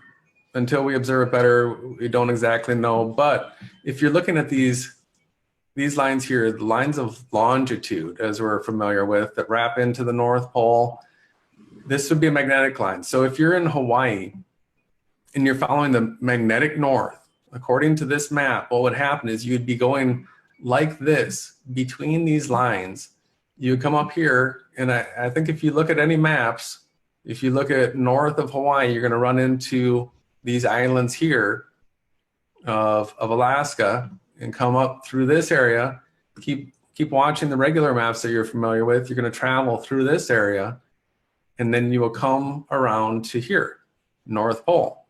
And then from this point, your compass would flip and you'd be going other directions. If you kept going through, north would be behind you. You kept following this line and you're coming down through Africa, this would be south the whole way. North would be on your back, but you would continue following this arced path out here around in the ocean. If you didn't know that the straight shot from Cape Town to Antarctica was this way, and you just kept following the compass, you would arc around like this, come back around into what we would call the South Pole.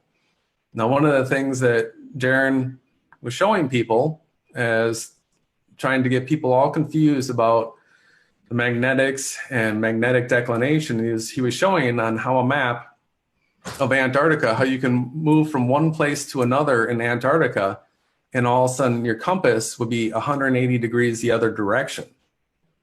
And if you look at the way Antarctica is split here, this whole line right here, if you were to travel from one point to the other, you can see how your compass would flip, just like it would up here at the North Pole.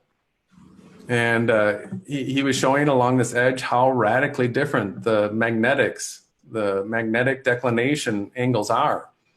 And you can see based on these lines of longitude, if they're the magnetics, you can completely understand why it would be that case.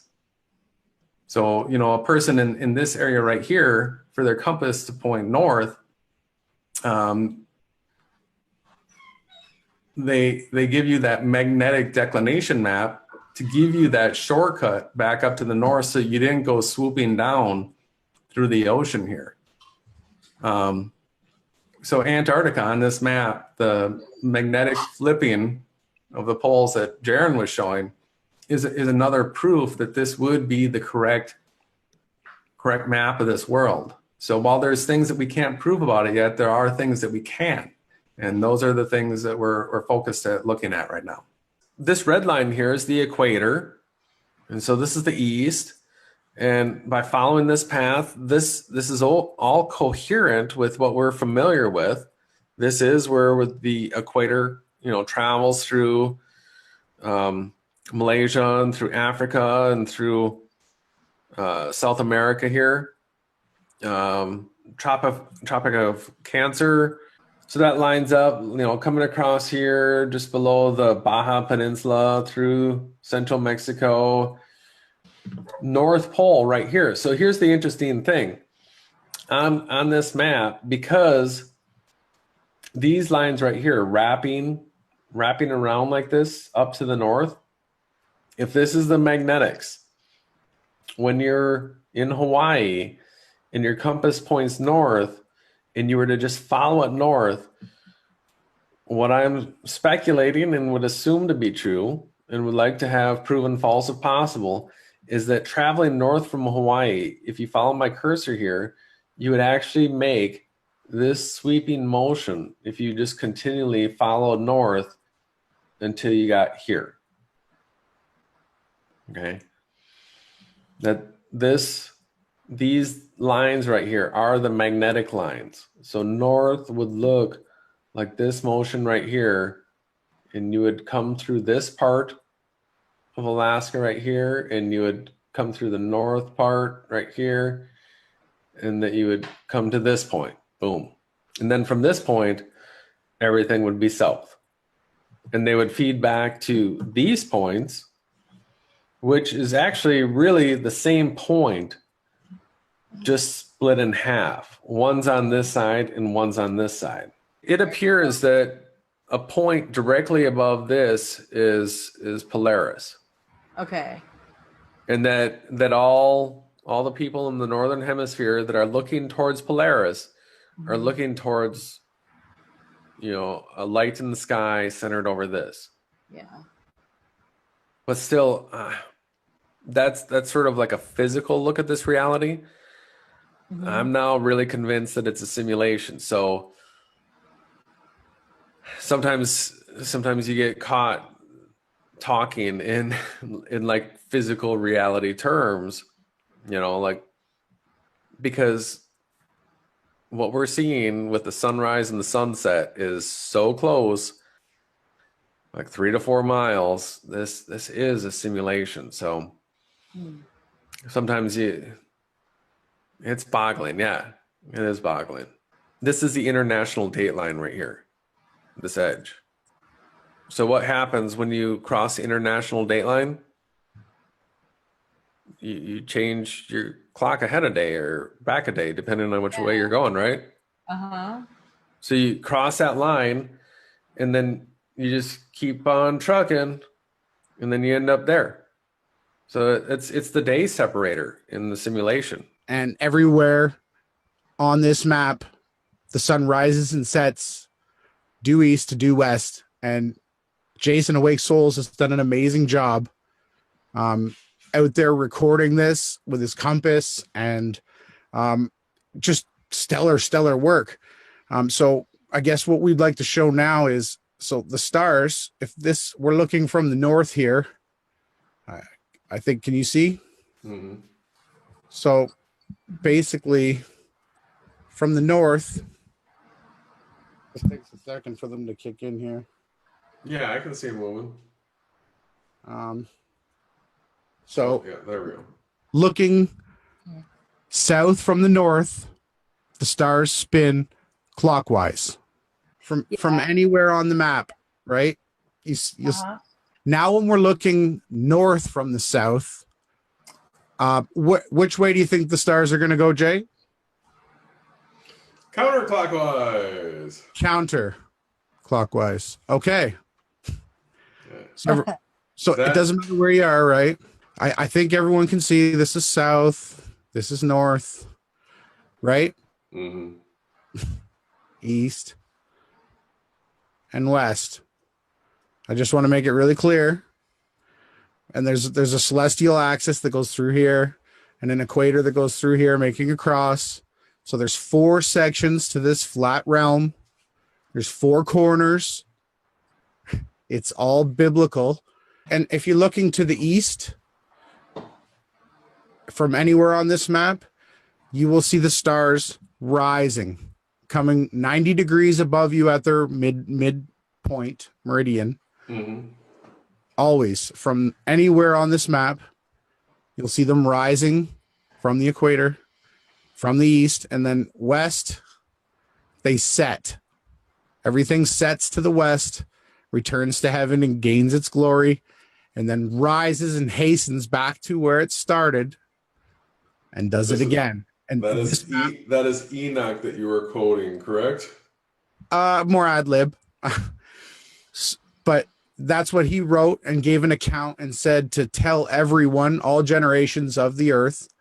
And it was actually written, it was for a generation in the future. Yes, this is a lot to take in and try to process.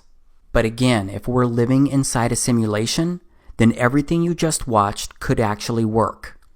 Because what about the miracles performed by Yahushua, the Christ?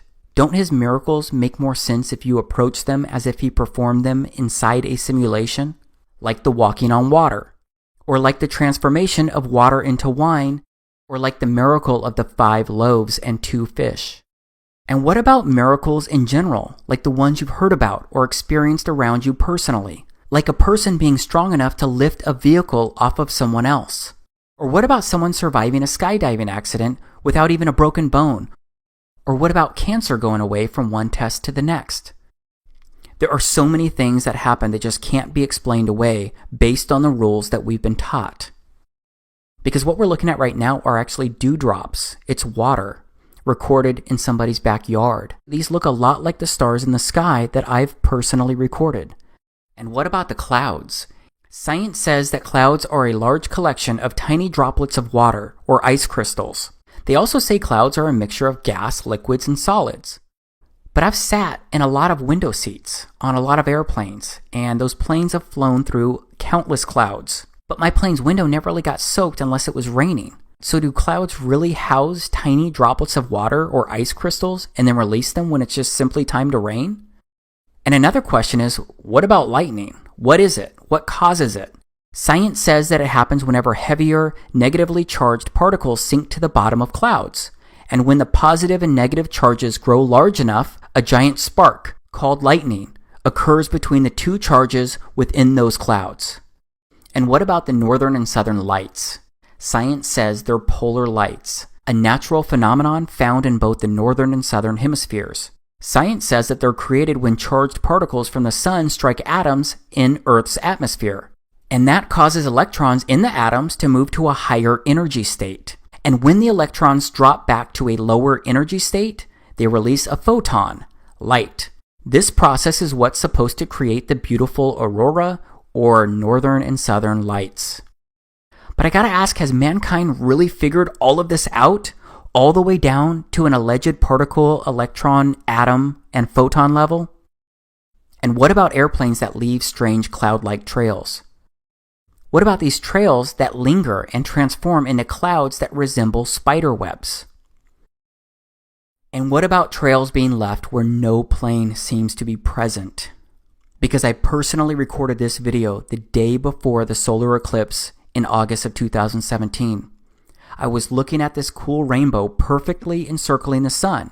And when I started to record the trail and look for the airplane, I couldn't see one.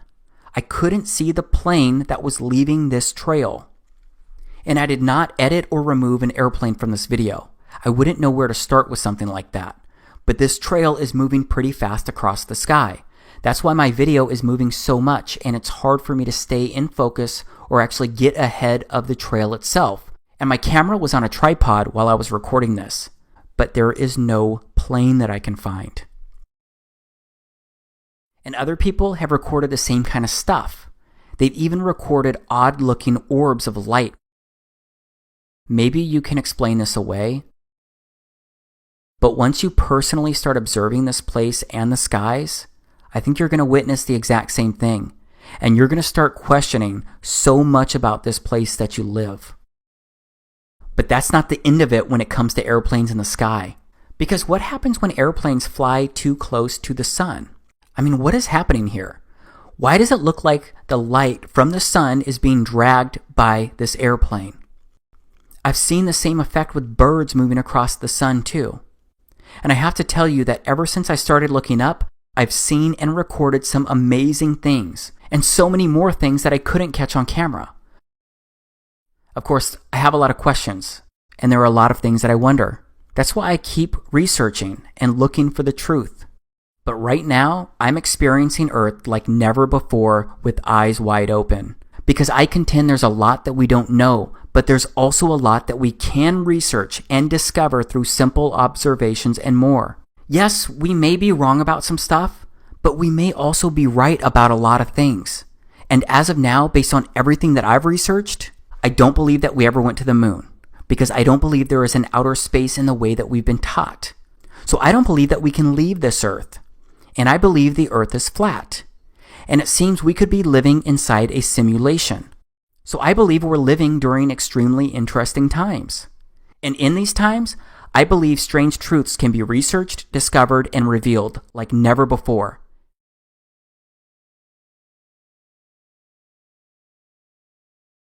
So I've shared a lot in a relatively short amount of time. And I'm asserting that it's all based on the true story. Right now, though, I'm just praying that I've at least offered something that can open doors to new possibilities inside your life. Because maybe there's more to what we've been told about this realm. Of course, I remain fully aware that what I've shared can close people's minds too. So I know that some people won't believe any of this, or they'll refuse to consider the potential in these things, because maybe they think what I've shared sounds too strange to be true. But I believe I've shared strangeness that has a better chance at being truth than the popular options. But maybe you have more questions regardless of what I present as strange truth, or regardless of what you believe so far. Two immediate questions are probably how and why. How could they cover all of this up? How could they fool everyone? Of course, I do not have all of the answers, but I'll take a run at these questions. My first reaction is that they haven't covered it all up. They haven't fooled everyone. It just seems that most people aren't questioning much of anything these days. A lot of people don't even look up at the sky anymore because most people have a lot going on. They're just trying to make sure that their kids finish their homework at night. They're just trying to lose a few pounds. They're just trying to keep the bills paid. They're just trying to scrape together enough money for the holidays. Maybe even take a fun vacation once a year. They are tired. They are busy. They're overwhelmed. Believe me, I know. But despite that, it does seem like more people are starting to look around. More people are starting to notice things. And it seems that people are starting to wake up to maybe, just maybe, everything does not add up. Another question would be, how could so many people be involved with this kind of deception without someone exposing these strange truths? This is a harder one to answer, but again, I'll take a run at it. Because I often wonder the exact same thing. How could some of the people involved not go public or become whistleblowers? Well, it turns out that there are people claiming they're coming forward. These people often claim to have worked somewhere inside a special agency or a division, and these people state they're sharing secret information. If you look into it, you will find people who claim some astonishing things about the sky and earth and more. And some of those people become well-known figures inside that conspiracy theory circle. But then some people die surrounding strange circumstances after coming forward, and some people just disappear after coming forward. I'm just not sure, so I'm often left wondering what really happened. So above all, I've got to research this place with people that I trust, while leaning on my own senses and my own instincts and my own logic and my own reason. And then I've got to make the choice of what I believe to be truth. But again, I've got to heavily rely on what I can actually experience, feel, and observe, because I can no longer strictly rely on what other people claim to be truth. I can no longer subscribe to viewpoints about life here on Earth just because someone I know or don't know says it's true. Just like you shouldn't simply believe everything I'm offering here, you need to do some work. You need to seek the answers to your own questions so you can confirm or deny the validity of these strange truths. Doesn't that seem logical? All right, now let's move into another big question, the why. Because if this is true, why would people hide this? Why would they lie? This one's a lot easier for me to try and answer, because think about it. If Earth was a spinning ball, then that means that it all started with the Big Bang, which simply put is a scientific theory stating that the universe began with a singularity, and then space-time expanded. And then from that Big Bang moment, everything evolved, transformed, and changed over billions of years, eventually leading to life, which began with single-cell organisms. And those single-cell organisms evolved, transformed, and changed, and they eventually became sophisticated life forms like you and me. It just took billions of years for humans to become the one-of-a-kind specimens that we are today. And if the Big Bang and evolution are true, that means the universe is constantly expanding. And if the universe is constantly expanding, that would mean there's infinite space out there to explore and visit. And that would definitely mean that our little rock known as Earth would be rotating around our local star known as the Sun. And that would mean similar solar systems to ours could happen in other parts of the universe. And that means there could be other evolved, intelligent life forms out there just like you and me. And that means Earth would basically be a grain of sand in a universe growing larger by the nanosecond. And that means Earth is not the heart of anything. That means our entire existence is pretty much an evolutionary accident. And that means life here on Earth, it has no real meaning or purpose. But if the Earth was flat, then that means that the Earth could be a firm and immovable plane. And that means there would be no Big Bang, no outer space, no expanding universe. And that means there would be nothing out there to visit and explore. And that means Earth could be the center of everything. And that means Earth could be an enclosed environment. And that means Earth could be a simulation being ran for you and me and every single person living here. And that means our entire existence inside this place is not an accident. That means life here on Earth is special. And that would mean that you and I are significant. And that would lead to many more questions. Like, who created this place? Who put us here? Why were we put here? What is the meaning of all of this? And I believe that all of these answers can be found in the scriptures. Except the word which is supposed to be our guidebook, it has become the opposite of almost everything we're witnessing in this place right now. Because right now, science gets held up on a pedestal. Its theories are preached as facts, leading to science being worshipped like it's a god of revelations. And we all know that mankind is the one teaching science. And we all know that mankind is capable of being deceitful, selfish, and straight up evil. And that means the truth about Earth could have been intentionally concealed to hide the existence of a creator. And that means the truth could have been corrupted over generations, because eventually that leads to people just being indoctrinated into the deception from birth. And that leads to people getting programmed into accepting the opposite of what they actually observe and experience. And I gotta say that there seems to be a deep rabbit hole of lies, because we are being taught some twisted things here. And we end up seeking these twisted teachings despite what our spirit, our minds, our hearts, and our souls tell us to seek and believe. Because we've been taught to serve our physical bodies and satisfy them. We've been taught to possess and achieve all of these things to feel and become whole. But I believe we were supposed to experience this place in such a different and blessed way. We were supposed to look to truth as a foundation for living. We were supposed to appreciate our similarities and also respect the uniqueness within our differences.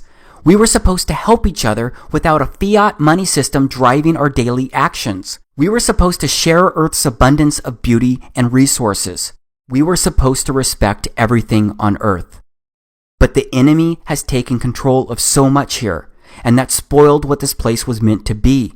The scriptures say this has, is, and will be the case. The scriptures also say that we're not meant for this life, not forever, because there's no way around the pure truth that you and I will die someday. So we all know that any physical treasures that we obtain here, they cannot be taken beyond this life. So I believe we're meant for so much more.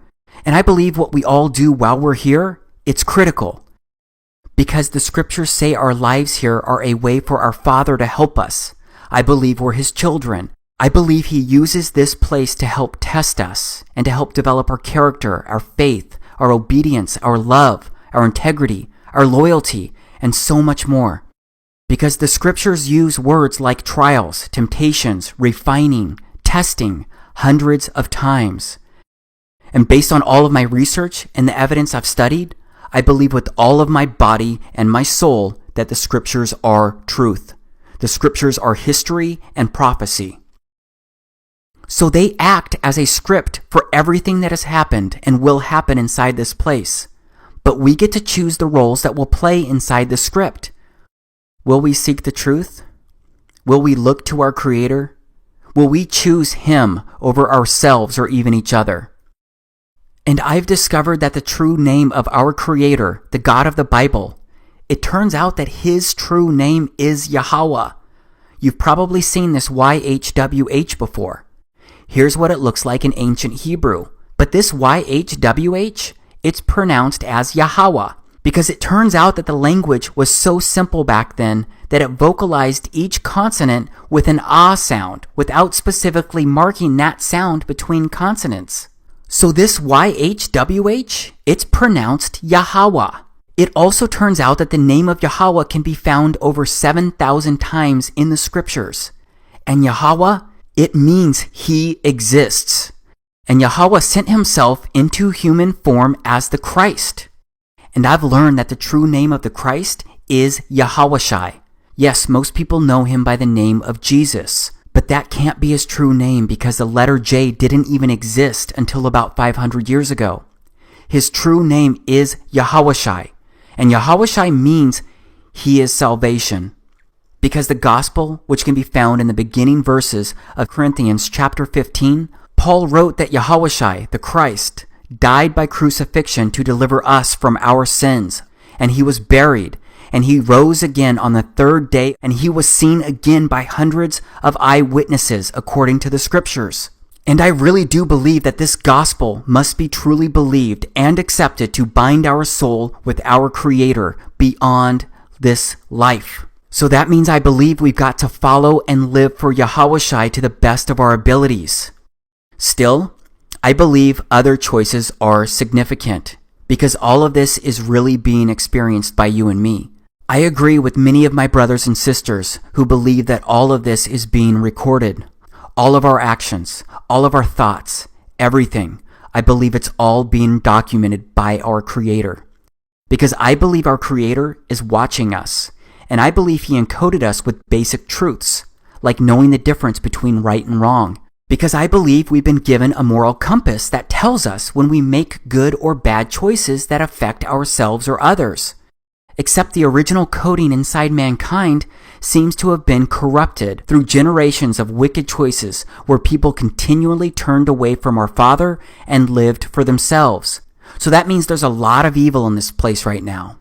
And the scriptures say that our Creator has worked to purify this place before to start over. And the scriptures say He's going to remove the corruption once again. But the next time, it seems to be the last time before He makes things right forever.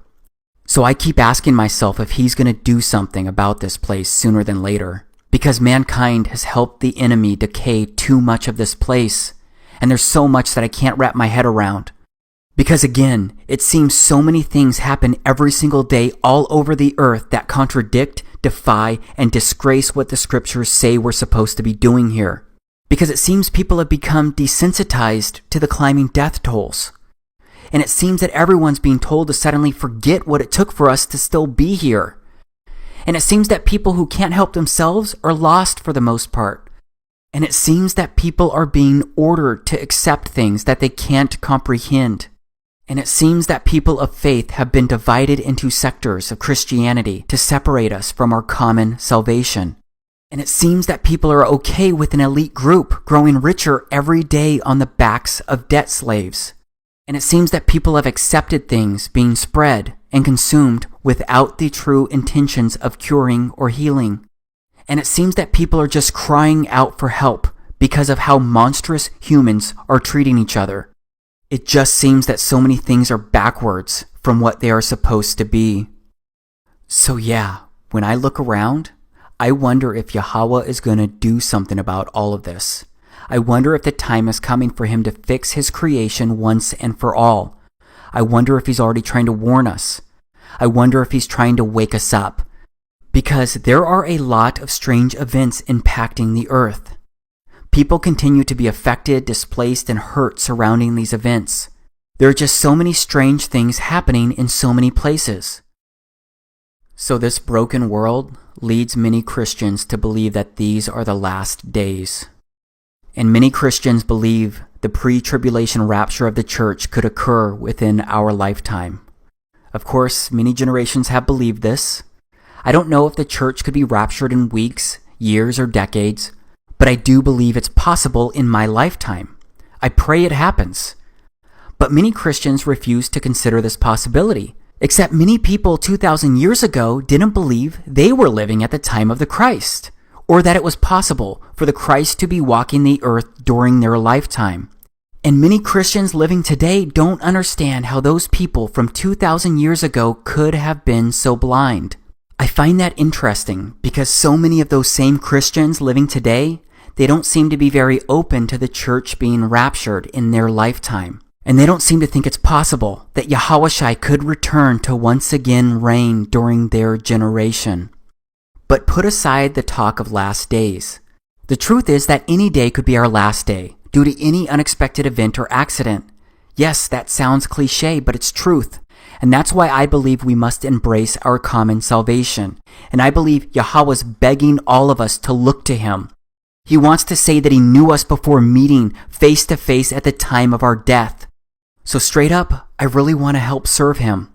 Because I believe every strange truth that I've shared here can serve as a gateway for people to come to the truth about a creator. And I believe that path leads to the truth about Yahushua, our Savior. That is why I'm touching on this again right now. Just in case you weren't aware, historical scholars, Christian and non-Christian, generally agree that Yahushua lived at the time the scriptures say he lived. And those scholars also agree he was crucified and buried. What they don't agree on is whether he truly rose from the dead and if the eyewitness testimony can be trusted and if he was really the son of the Creator. But there is general agreement that he lived, he was crucified, and he was buried. So that means Yahushua was either Yahweh in human form or he was a complete nutcase. Because if he was not really the son of Yahweh, then he was just some lunatic, insane guy who proclaimed to be our Savior. I'm sorry, but he can't have made those claims and still be a good person spreading a moral message. It's all or none here. So that's why I believe that this video may be the most important thing that I've ever done. Because if these strange truths are right, then this stuff could wake up people and help them move mountains of deception. These strange truths could reveal that we were created and that Yahweh put us here for a reason. Imagine if everyone learned that knowledge. Imagine if everyone knew that when they died, they'd have to literally meet their Maker. Do you think that people would make different life choices with that knowledge? Do you think that people would treat themselves, others, and everything on earth better? So what do you do next if you're open to this being the truth? Maybe you'll watch this video again to determine what you want to research first. Maybe you'll observe the celestial bodies. Maybe you'll test for curvature across the earth. Maybe you'll record and look for clouds behind the sun. Maybe you'll open a Bible and read it for the first time, or maybe the first time in a long time. Maybe you'll call upon the name of Yahweh to be saved right now. And then maybe you'll ask him to lead you to the next step. No matter what, I challenge you to observe your surroundings. Look up, look around, challenge what you've been taught. Research what doesn't make sense, because I think you'll be surprised at what you find. But maybe you'll have a different take on what I've shared here. Maybe we could talk about those differences. Maybe we could talk about the other strange things that didn't make it into this video. Maybe we could work together and unite to change this place into something better, because maybe we're capable of doing anything that we can imagine. And maybe you'll be open to sharing the strange truth. Maybe you'll sit down with your significant other and show them this video. Or maybe you'll send this video to another friend to get their opinion so that you can talk about it with someone you trust. But whether or not you end up believing, accepting, or sharing this video, I'd like to say thank you. Thank you because you watched this entire video, and I sincerely appreciate you doing that. I am so grateful for you just being open to watching this. So thank you for honoring my request, and straight up, thank you for being special. Thank you for being significant. Okay, so I don't really know the best way to end this thing, because this Strange Truth project, it has consumed so much of my life for the past year. And it's still kind of crazy when I stop and think about all of this, because it's still hard for me to process at times, and I actually believe all of this. So that obviously means that I also believe I'll have to meet my Creator someday. And that means that I'll have to answer him if he asks me, did you help share the truth? I pray that I've done my due diligence. I pray that I am doing what's right. Yeah, I pray.